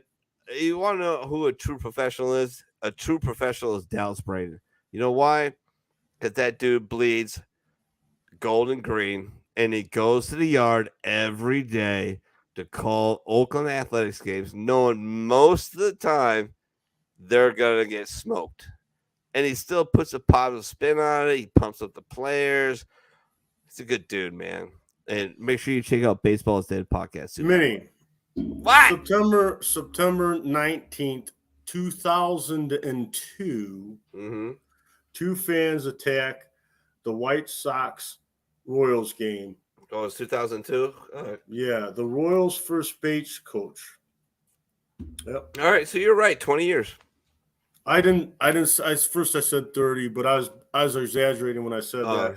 Yeah. But yeah, at first I did say 30. I knew it wasn't 30, but it's close to it. It's going to be a couple of years from now, it'll be 30. Yeah, sure. No 21 worries. years ago, man. A freaking life sentence ago, bro. Well, I mean, I'm sure a lot of those fans have been through that because they're White Sox fans. But that's what it is. 20-year sentences. Oh yeah. Oh, White What Sox. do you think? What do you think the Northsiders? You think they're more likely to get convicted of a financial crime or like something to do with? Yes. Yeah. Or like even like you think there might be some pedophiles out there in that Cubs audience? No. Not you know, honestly, I'm a Cubby fan. I just talking shit.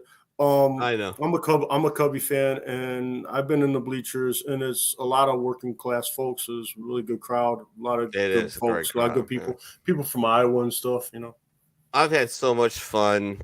I mean, I worked at bleachers for a while too. That was amazing. I got to meet some of the 2003 Cubs at that point, like Kyle Farnsworth. I'm trying to think of who else. Kenny Lofton.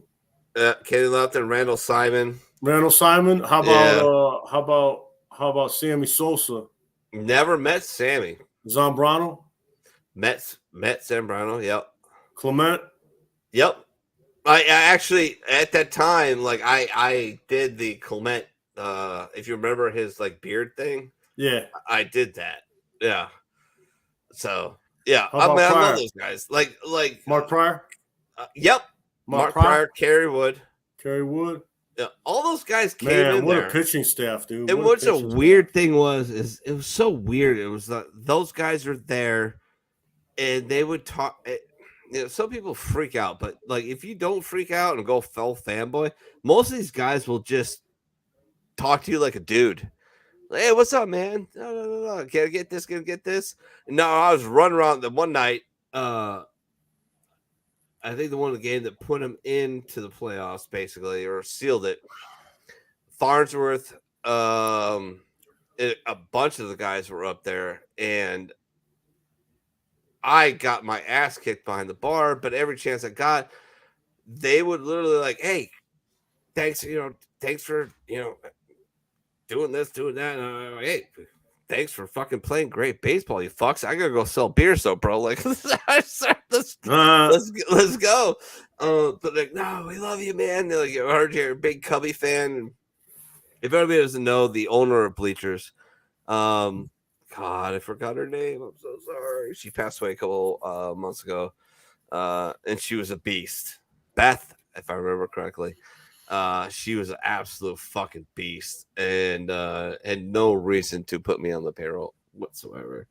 But she did, and I had a great time with a lot of Cubs. Probably did because you were a Cubby fan. Well, yeah. Well, I don't know. Hey, yeah. Chicago, what do you say? Hey, Cubs are gonna win today. But go. To the NL East, we're gonna go.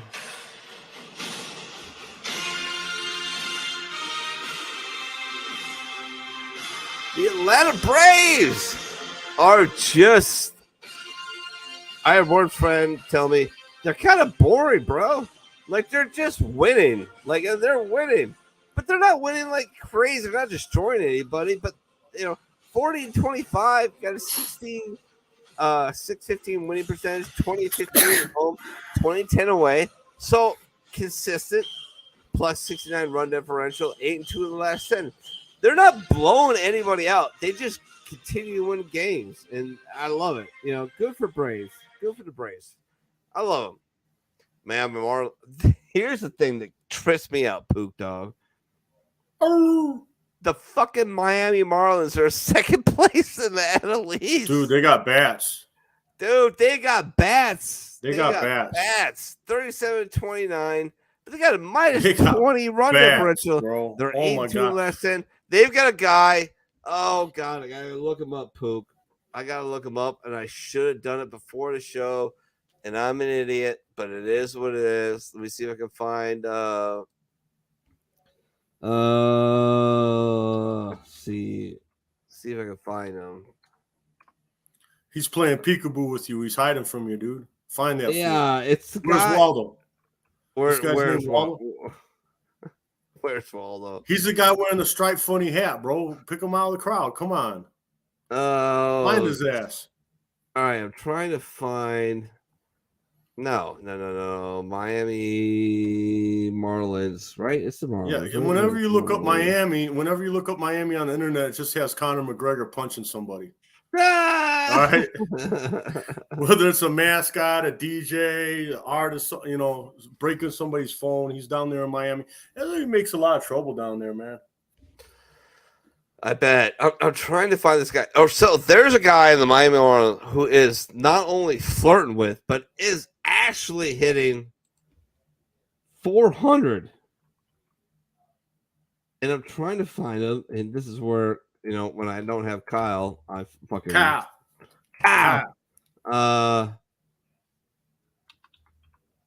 This is where I fail.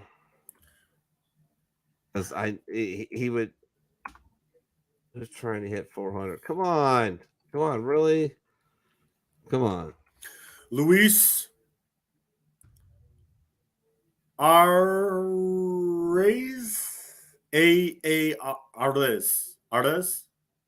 Luis Arez's attempt to hit 400 is probably doomed by the Washington Post. Well, go fuck yourself. I'm going to look it up on should I go Baseball Savant or should I go? Yeah, I'm going to go Baseball Savant. Luis, what's his last name? Sorry. Arez. Arraez. Arez. Luis Arez. Okay. I'm trying. All you Spanish-speaking people out there, I'm trying. The Pook's trying. Arez. Yeah. Arez. Luis Arez.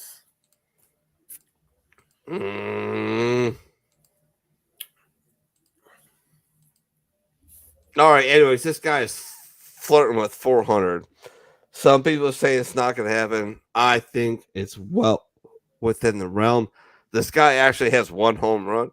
It's pretty funny. But he can spray the ball all over the place. That just is a testament to his batting that he only has one home run. How incredible that you're batting 400 with only one home run. Yeah. Well, yeah. Nobody's done that since Ichiro. Normally these 300 hitters, man, they ain't exactly power hitters all the time. But even Wade Boggs would have like 20 home runs of freaking season or more, Yeah. True. That helps your percentage when you freaking crack one out of the park like that. It has to. Do you know who's about to become the worst hitter in Major League Baseball history to hit 40 home runs? The worst batting average. He's obviously still active, right? Yeah, the worst because player. He's going to become. You said he's going to become. In the his batting average, the worst player to ever have 40 home runs in a season. Do you know who he is? And he's an active player now, obviously. Yeah, I'll give you a hint. Okay. He plays for the Phillies. He used to play for the Cubs. He's part of the 2016 World Series Cubs team. He used to play for the Cubs, and he plays for the Phillies now. Mm-hmm. Well, this is going to show my ignorance of the Philadelphia roster because I should be able. Let me guess a former Cub without looking at my phone. Let me guess a former Cub that probably still playing ball now and has a crappy batting average, but at one time smashed home runs. Yeah, think about it. Left-hander. He's a left-hander. I'll give you that. He's a left-hander. Man, all the guys we were talking about earlier are retired, long since retired from baseball. Mm-hmm. He was on that 2003 team, you said? 2016. Oh, the 2016 team. Yeah, buddy. And he plays for the Phillies now. I have no idea. Who plays for the Phillies now that was on that? Kyle Schwarber. Okay. Yeah. His number one hitter. Okay. Just going to go real quick over to Baseball Reference and look up Kyle Schwarber. We just lost Mini while he was looking up Kyle Schwarber. Yeah, all of a sudden I appeared. I don't know how that happened either. You disappeared, and then you reappear, and then we lose Mini. I disappeared. I got a storm going on down here that's going like crazy. So God only knows where the house is going to be here when I get off the show. Hurricane-like. Oh, it is absolutely nuts over there in where you at? Southeastern Louisville. Ohio? South Louisville. Okay, right on. You're almost in Indiana. Yeah, I'm like 12 miles from Indiana. Yeah, I'm a Hoosier daddy in the first place. You know that, right? Yeah. Where you live? Are you still out in Phoenix area? Where are you at? I'm in Phoenix right now, Pops. It's okay. really warm. It's really warm out today. I mean, it's actually nice. I mean, I went out there and it was freaking livable. You know, I don't know how much time you could spend out there, but I mean, I can't believe all the times that I drove through it, it was well over 110 degrees. Man, I don't think it's that hot today. I imagine I could look on my phone. I'm going to guess 95 degrees. I was just out there. That's a guess. Let's see. 89 degrees. Wow. Not bad right now. Not bad. Yeah, it's a cold wave. Livable, manageable. Well, I was out there earlier anyway. You know, the sun's starting to go down. It's already almost 6 o'clock here. I was coming across, I don't know, 10, I guess, and got stuck in a dust storm. And I'm carrying a load of ice cream, which has got to be kept at minus 20 degrees. Jesus. And the dust storm shut down the refrigeration unit. Wow. And it's like 115 degrees. It's just outrageous. And I'm trying to find a place to get my reefer fixed. Damn. And I was right. I guess I was in Phoenix area, and we got her done. But that was scary, scary time. Hey, what year was it that Sammy had all those home runs? Man, I'm gonna guess. He had a bunch of home runs. I'm gonna guess in like 90, 98, 99. I'm guessing like 99, 98, 97, 97, 98, 99. That's what I'm guessing. I'm guessing those were the years he was in that. Mark McGuire and him were chasing. Yeah, that's what I was going to say. When he and Mark McGuire were going 97, had to be like 97, 98, 99. Those 3 years they had to have been. And then Barry Bonds, I believe it was in 99. Maybe it was 2000. But Barry Bonds, and he's the guy that hit 70, man. Remember that when he hit over 70? But yeah, it had to be 96, 97, 99, around those areas. I was paying attention a little bit. That long ball really had me paying attention to baseball for a while there. It was wild how it took over the sport. The crazy part is trying to get people back into the sport after the strike and all that shit. And they did it. I mean, here at Major League Baseball turns a blind eye to all the steroid use. Yeah. And then you got people like Mini that completely deny the fact that steroids help you hit a baseball further when it's obvious, right? When it's obvious to even a freaking goof, right? goofball. Don't pass the playground test, because what they were able to do was they turn a blind eye to it, and then they come at these players later, like and it's sports writers too, and like they convict these players like they're scum of the earth or something when they promoted it. I mean, they were literally part of the issue there with that. I mean, to be honest with you, though, that's all over the place. It's not just in sports.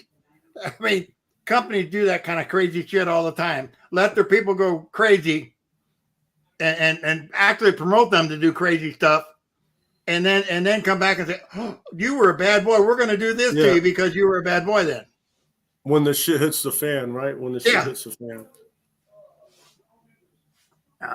When the shit hits the fan, they're like, "Oh my God, you were so bad." When they instigated the whole thing, man, you know, I get it. They always do. I'm cracking up at the commissioner now. He has such a joke, and doing such crazy stuff, and gets away with it. Just does what he wants to do. I'm wondering, well. Mini's having a storm up there too. I think that could be a problem with what's going on with him, because the storm that came through here is going through Cincinnati now too. So it was wild. The rain was coming in sheets. I mean, literally, you could see sheets walking across the field. It was outrageous. No, I believe it, Pops. And here's the thing: like, here we are. We're live. We're live right now. Now, if Mini's internet goes out, are we still live? Are we still going out? Are we just talking to one another right now? Yeah. Are we talking? Somehow we're connected. I don't know how that works. I don't know somehow we're connected. Of it. We're definitely connected, Pops. Yeah, we're still here. I mean, you and I are talking to each other and having a conversation, so the program is still working. I think we'll take. We may be here forever because we can't get off. Yeah, what's going to happen if Mini? Yeah, he started this up. He spun it like a top, right? And now he started this broadcast, and now he's gone. And now to get off the broadcast, it's not just as easy as me shutting my laptop. We'll still be broadcasting, right? We could do like a 24-hour. Call and make sure he's trying to get back on. Yeah, we could literally be doing like a 24-hour broadcast that you'd just be seeing the black background when I close my laptop, and it'll just be. We'll see. This will be interesting. I mean, because here's the thing about the show. Like, your segment's done. I exhausted my segment. We always exhaust MMA whenever we get a chance. We beat it in their time, right? So my segment's done. There's not much to talk about. You've talked about your segment. Now we're waiting on Mini to fill us in on MLB, and he's like nowhere to be found. There he comes. Well, thank God. Right. There he is. Well, you guys didn't see any of that stuff. You don't have to answer your phone now. Okay. Well, so I asked Pops when you were offline. I'm like, okay, if Mini's internet's acting up, right? Then who are we able to broadcast the show still? And Pops is like, no, we're broadcasting right now. We're live. I'm looking at it.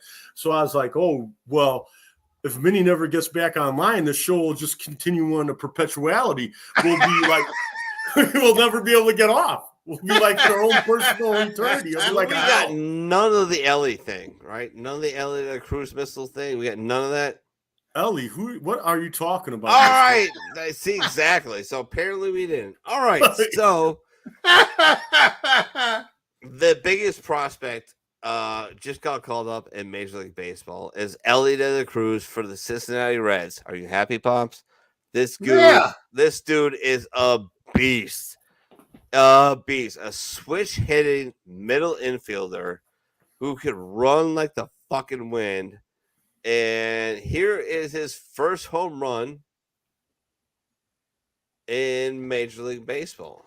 And it is a 400 and they say 460 feet, but whatever. It is what it is. But watch this fucking. By the way, it's like a 96, 97 mile an hour fastball up and in. And he just fucking son of a bitch just turns on it. It's ridiculous.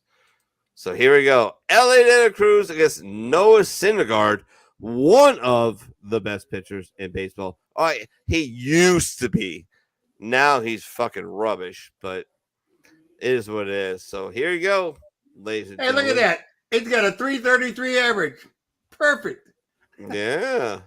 Talk about the real deal. Oh. Over 150 Look at that. per hour for his first major league home run. Hey, he hit it. He showed a little bit. I mean, he damn near spun out of the box. Feet. Yeah. And then the next hitter, Syndergaard, drilled. Yeah, Syndergaard hit the next guy, which I would have. There might be some team orders not to do that, but after my boy hits a dinger and you hit me, I'm gonna fuck you up. Unless the boss tells me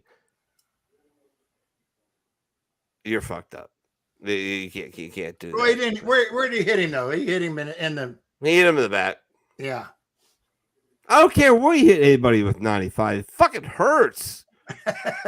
It hurts. There's no Vanderbutts. I caught one in the elbow and I walked it off like whatever, bitch. Like, trying to play it like it didn't hurt because in my brain was screaming. I walked to first base and I started taking my lead, and my coach is like, hey, after the first pitch, he was like, is your left arm okay? I'm like, what do you mean? He goes, well, it's doing its own thing because it is swelled somewhat and it swelled and cut off the nerve ending. So my arm, so I'm just sitting there and my arm is just like just dangling. Yeah. I couldn't feel it. So that was awesome. Is this what started the troubles with your shoulder and everything? No. Curveballs are what did my shoulder in, but yeah. Fucking curveballs, man. You and your balls. That's what you get for hitting me in the nuts. Hey, you taught me how to throw it. You taught me how to throw it. Here, Pook. I don't know if you remember, if you heard the story. Dad was trying to teach me how to throw a curveball, and I couldn't do it all day. And finally, he was like, all right, this is the last one. And I fucking snapped that bitch off like it was going on style. It just whoop, and it broke, and it went under his glove and hit him in the nuts. He's like, we're done. You passed. I passed. You passed. Yeah. I didn't see Dad the rest of the day. That's as bad as my Uncle Tom showed me how to do a knuckleball, throw a knuckleball. I mean to tell you, hey, that son bitch went everywhere but down. Oh God, that was outrageous. Knuckleballs are unreal. Yep. All right. So to finish out the baseball segment, and let's get the hell out of here. The Reds, Ellie De La Cruz, I love him. I love this kid. I think he's going to be the next superstar of baseball. He's seen all interviews I've seen him. He seems very humble. But like he likes to flash a little bit. Like, if you ask him what he's gonna be the goofball. But man, is this kid fast? He can hit. He's actually got a pretty good eye about staying away from down and out breaking balls and stuff like that. So that's awesome. My Cubbies, what are you gonna do? 28-37, minus 13 run differential, 4-6 in the last 10. They tried to sweep the Giants, but they failed tonight. But hey, but you can always celebrate because the Cardinals are doing so well. Well, thank you for that. I can always celebrate the fact that one of the most storied franchises in the National League, the St. Louis Cardinals, are 27-39, 8 games back, 13-18 at home, 14-21 away, minus 1 differential, and the 3-7 last 10. So not only does your baseball team suck, your city's boring, your river stinks, and your arch is stupid. Hey, does Budweiser still own the Cardinals now, or did they get bought out? I have no idea, Pops. To be honest with you, you right. have to look it up. But here's where part of the Cardinals. Here's where it gets a little fun, ladies and gentlemen. It really does. Arizona Diamondbacks are 40-25. Name anybody on that team. I can name one person. Evan Longoria. That's the only guy I can name on the team. I can name two, but they designated for assignment, which is Madison Bumgarner. But I can only name Evan Longoria. That's it. But they're 40-25. 2014 home, 2011 away, plus 40 run differential, 8-2 in their last 10, and they are fucking beating the Dodgers. They have the Dodgers by 3.5 games, and the payroll differential would make you literally shit an egg roll. Like, it is literally that insane. Like, the Dodgers payroll is top 3, I think, in MLB, and the Diamondbacks are like bottom 3. And these kids with that one guy, Evan Longoria, they're just doing it, man. And I think more people need to pay attention to it. Unfortunately, it's hard for me because I'm East Coast, so it's hard to watch a fucking 10 o'clock game. It just fucking is. But I'm going to try and figure out if I can pick out a day game and watch them because I'm interested to see who these guys are. I want to know who these players are because honestly, I don't know fuck all about them, but they're crushing it. I love it. The Giants, who lost the series to the Cubs this weekend, are 33-32, 7 games back, 5.5 run differential. Padres, the biggest disappointment in Major League Baseball. I mean, you talk about the Seattle Mariners, but the payroll that the Padres have, oh my God. They are fucking just – some people need to get fired. That's all I'm saying. Because nobody is performing up to expectations, especially for the amount of money they're paying them. And, well, let's just give some love. Me and Kyle got a bet about LA and the Padres or something. Probably. Kyle will be able to remind me maybe. Yeah. And the Colorado Rockies enjoying their smoke are 27-40. They've got a minus 69 run differential, 37 in the last 10. And I don't know why Chris Bryant went there. Maybe because it's the only place that would give him money. But it is what it is. Like, I don't know.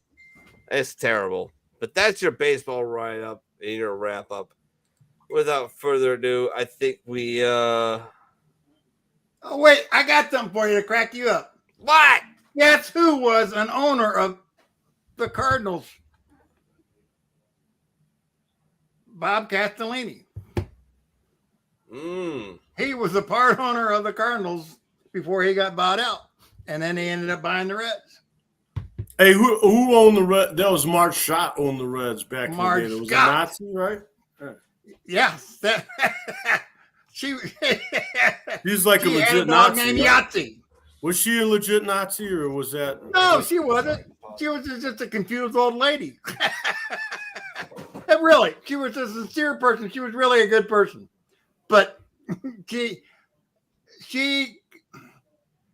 how do I say it? She ended up owning the Reds and a brick company and car dealerships when her husband died suddenly.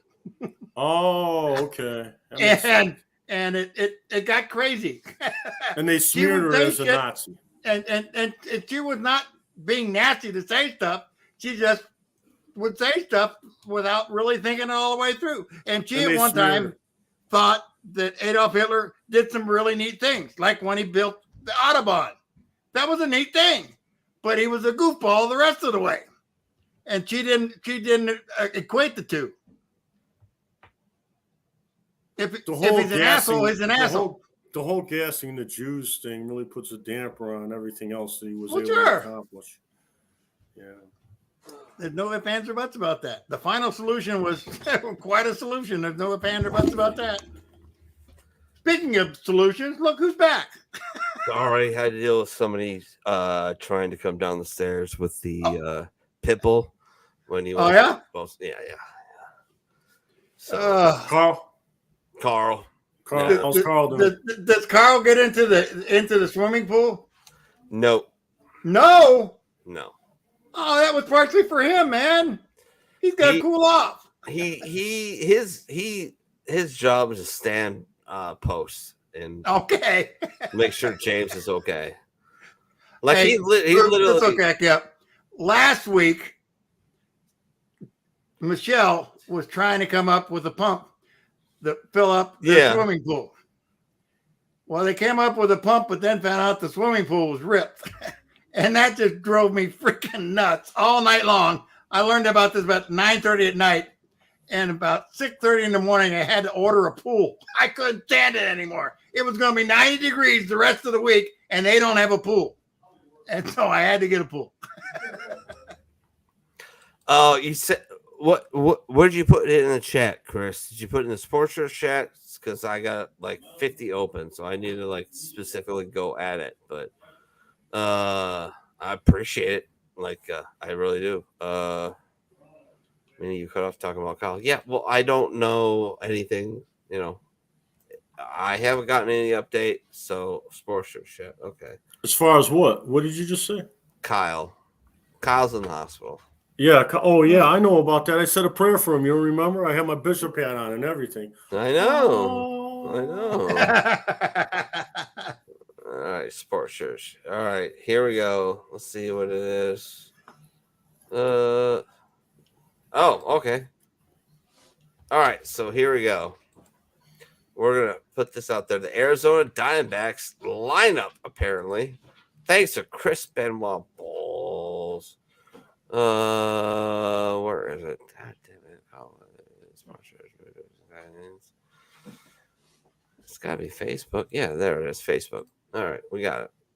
All right, so leading off, Anna Man, shortstop, 230 average. Chris Carroll, center field, 301 average. D. Fletcher, center field, 308 average. Lil Guerrero, 309 average. This doesn't give me the OPS or their slug or anything like that, but there's a guy hitting right field, 167. Dude, you can't play Major League Baseball if you can't bat your weight. I'm just saying. But he's got all those times at bat too. I mean that's he's like, come on. 6. Yeah, 6. That's all right. That's fair, Pops. That's fair. But Evan Longoria though, 33 games played, 194. Or no, 225. Excuse me, 15 RBIs. Yeah, I mean, I don't know how they're doing it. Like, even looking at that, like, I have no idea how they're winning those games. Like, I really don't. It's insane. But good for the Diamondbacks. Good for them. All right. So we got to call this shit. We're done. We're past our time. We don't have to worry about George anymore. We're going to have a short show, and we're over 2 minutes. Holy cow. You rebelled, and you don't have to worry about George anymore. No, I mean, you guys want to keep talking. We got. I can. No, I don't need. I'm talked out, man. I think we could have ended the show a while ago, but you dropped off the face of the map. I'll tell you what, though, we're gone. John. Also in the chat, I sent you that one of a redneck dream. See if you can find that one in the sports church chat. Yeah, no. I sent it to sports church and to you. No, Dad. Why did you do that? Where is it? And when was it? Earlier today. Okay. The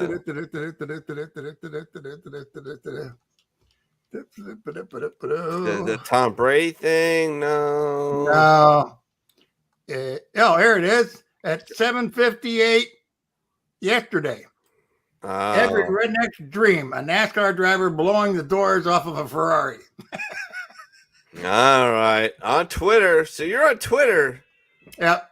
Well, you better freaking, share the show on Twitter, but hold on. Okay. I will get this going. Uno momento, por favor. Twitter. There we go. All right.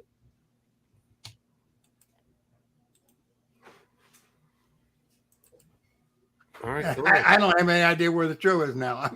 Oh, there it is. Okay. No, play. All right. Now it doesn't want to play.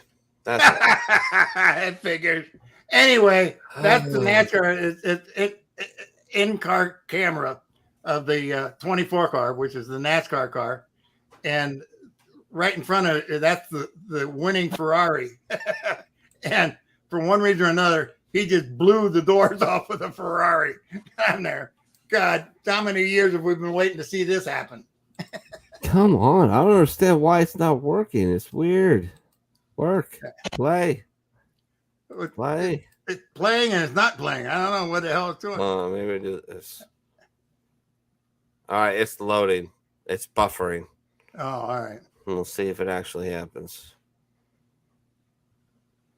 I've got what I need to do is close a lot of these out. That'll help.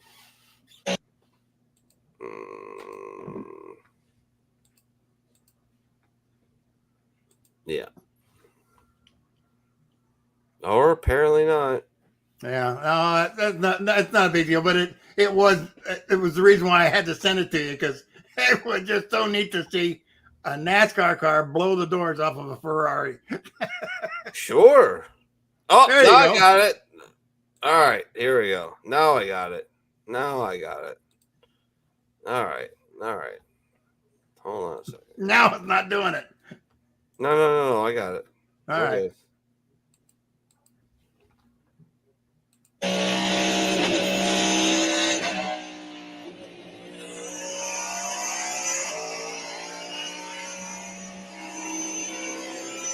Bye-bye. Like, Yahoo! I love it.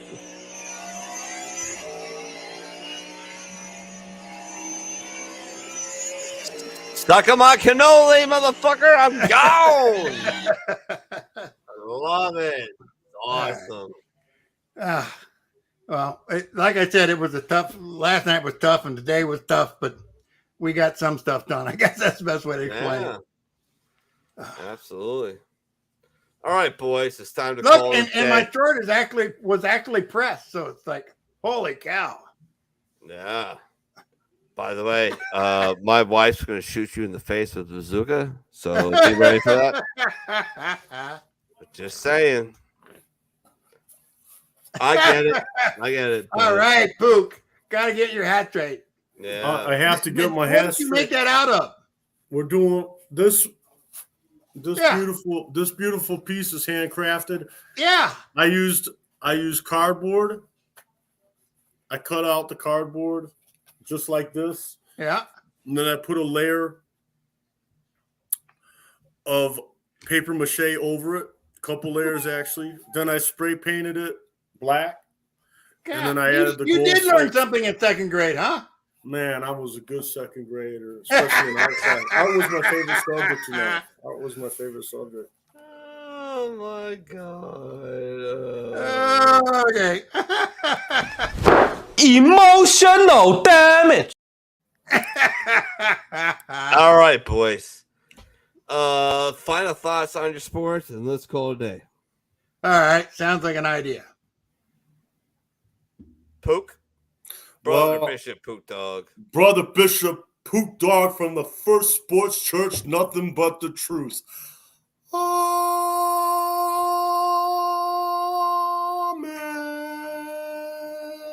Yeah, for having such a weird personality, you got a really nice voice. Let me now lead you in prayer for our brother Kyle, who is facing his hospital trip and is in failing health. Let's send out positive vibes, all the hippy-dippy BS, and please let the Lord in heaven put his healing hands upon our brother Kyle. Amen.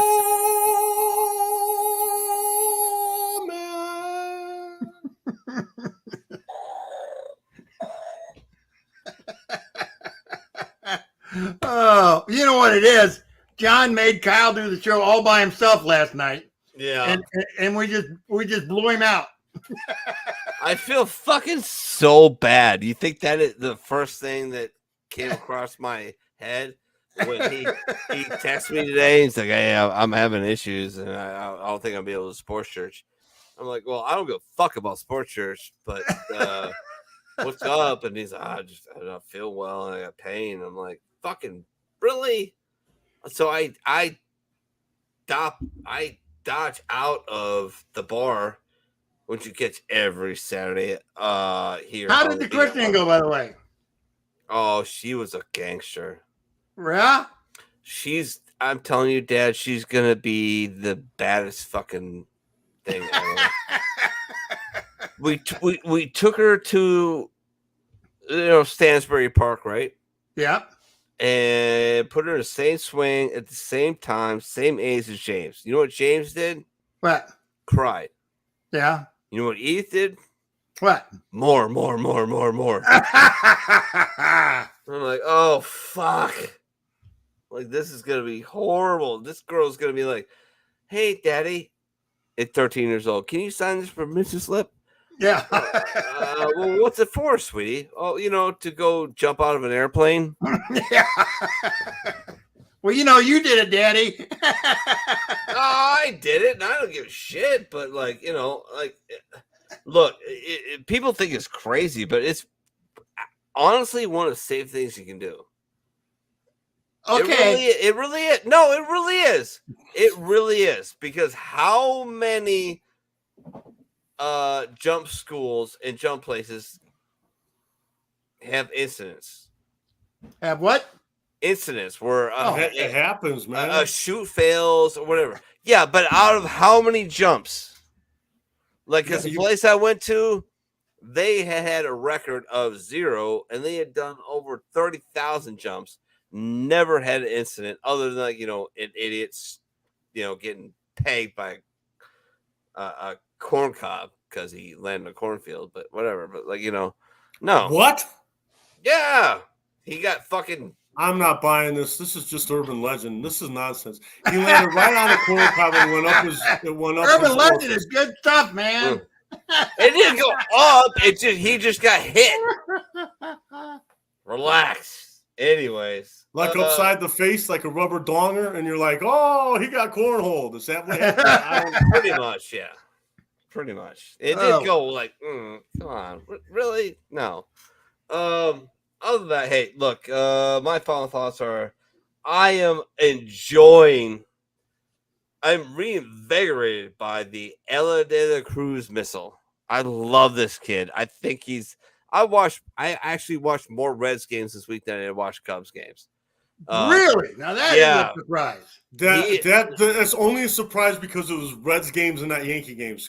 That's the only reason it's a surprise. Otherwise, it's not a surprise. Kid has the potential to be a generational talent.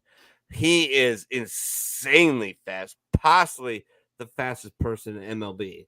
He also hit, which I showed you, a 96-mile-an-hour fastball up in the zone into his grill, up and in, and blasted it 458 feet. He's funny. He's got this really cool personality where he's just a big goober. Like, he just loves. They asked him, like, "Do you think you're the fastest guy in baseball?" Of course, I'm the fastest guy in baseball. And he walked away. He's fun. And he's going to be good for the sport. Hopefully, people who are around him take care of him and keep him out of trouble, because this kid is something else. Like Vladimir Guerrero, but a switch hitter and a middle infielder. Yeah. He could be a generational talent. This guy Willie Mays Hayes, bro? Willie Mays Hayes. He is. Pook, if you take opportunity to watch him a couple times, you'll see what I'm saying. Like, this kid is just unbelievable, just magical. It's cool. It's fresh. I love it. I'm excited for Reds fans. I'm excited for baseball, because if you're a baseball fan first, you're gonna love this kid. Now, you ready for this? Though this is not looking good. I'm looking at the Reds starting lineup on Facebook. Not Facebook. Where is it? I don't know. Probably Google. I don't know. Anyway, they don't have a picture of him. They just got a black silhouette. Well, they should be working on it, because it's not hard to get a picture. Everybody's got these things they call telephones. Yeah, I know. And they take pictures. Everybody's got a picture of him. And the new saying is LA de la Cruz missile. That's what I call him. LA de la Cruz missile. which I think is fucking perfect for him. Just, I'm so excited. I'm glad to see that you're finally coming around to my Reds. No. I'm just appreciating the player. Like I appreciate Aaron Judge as a player. I appreciate Aaron Judge as a player. Shut up, Pook.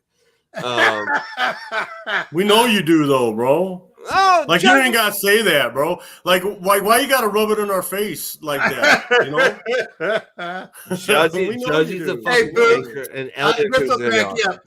He's got 2 uncles that both had tryouts with the Yankees. That's no surprise, man. I mean, I don't know.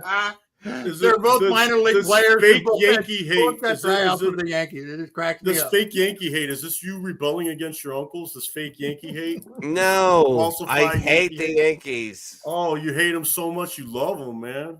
No, I love one player on the Yankees. Oh God, and that's Judgy.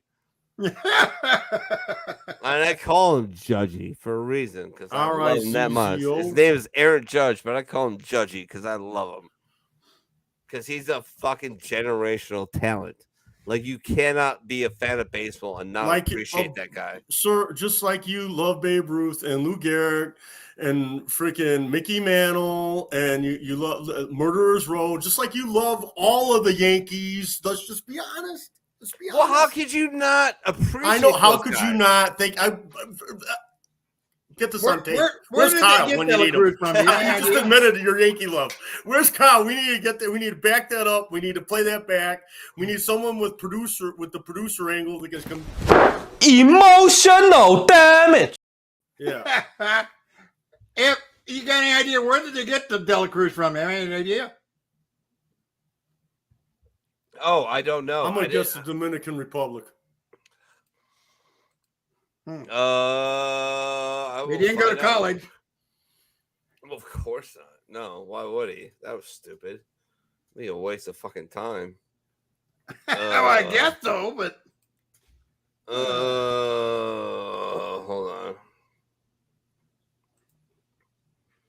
I'll find it. God, I should have went to Baseball Reference like a fucking idiot.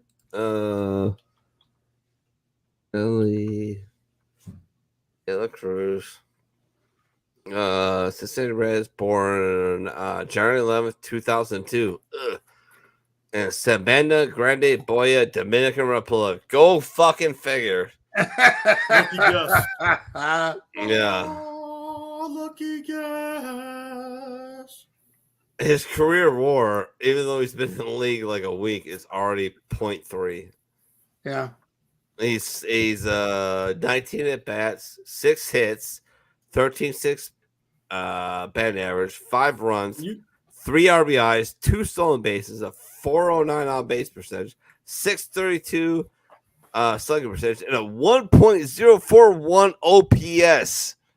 Jeez. Yeah, you and your OPS and WARs and other statistics that go right over my head. Yeah, okay. Thank you so much for that nonsense. Appreciate it. Nonsense. That's a I imagine there's some baseball fans out there that are like, yeah, Pook, these are real stats, but yeah, OPS, they are. RBIs, FBI, CIA. You freaking, I don't know. Pook, what is OPS? Do you know? On base percentage or some nonsense? What are you doing with that? On base percentage plus slugging percentage. So, a lot of times you get on base, but how you hit, and you hit with runners in scoring position. So, if you have a 440 on base percentage, which is pretty good, because almost 50% of the time you get on base, and you have a good slugging percentage, which is like, let's say another 450, 500, makes you a 900 OPS, which means not only do you get on base, but you hit for runs and you drive and runs, which makes you an effective baseball hitter.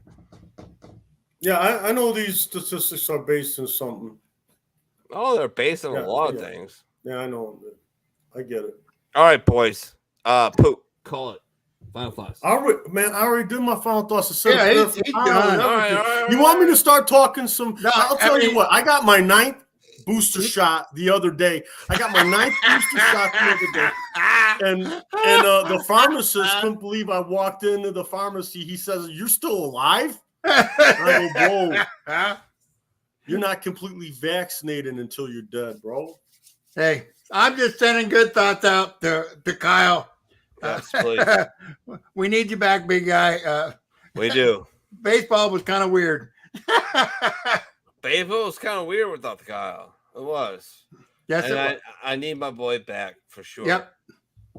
Other than that, remember, never take a permanent solution with temporary problem. Been there, done that. Have the members only check it. Pops, I don't even knows about that. I just want to make sure we check in on Tuesday. Make sure he's available for Richie's games or Richie's show. Yeah, we'll figure that out. Yeah, for sure. That's the key. But anyway, we see everybody next week. It'll be cool.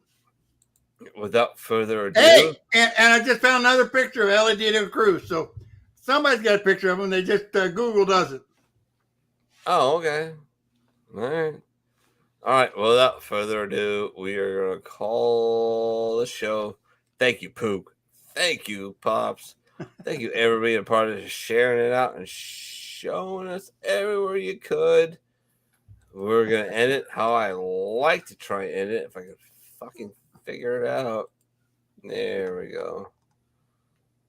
All right. God bless you. You all have a good night. I know.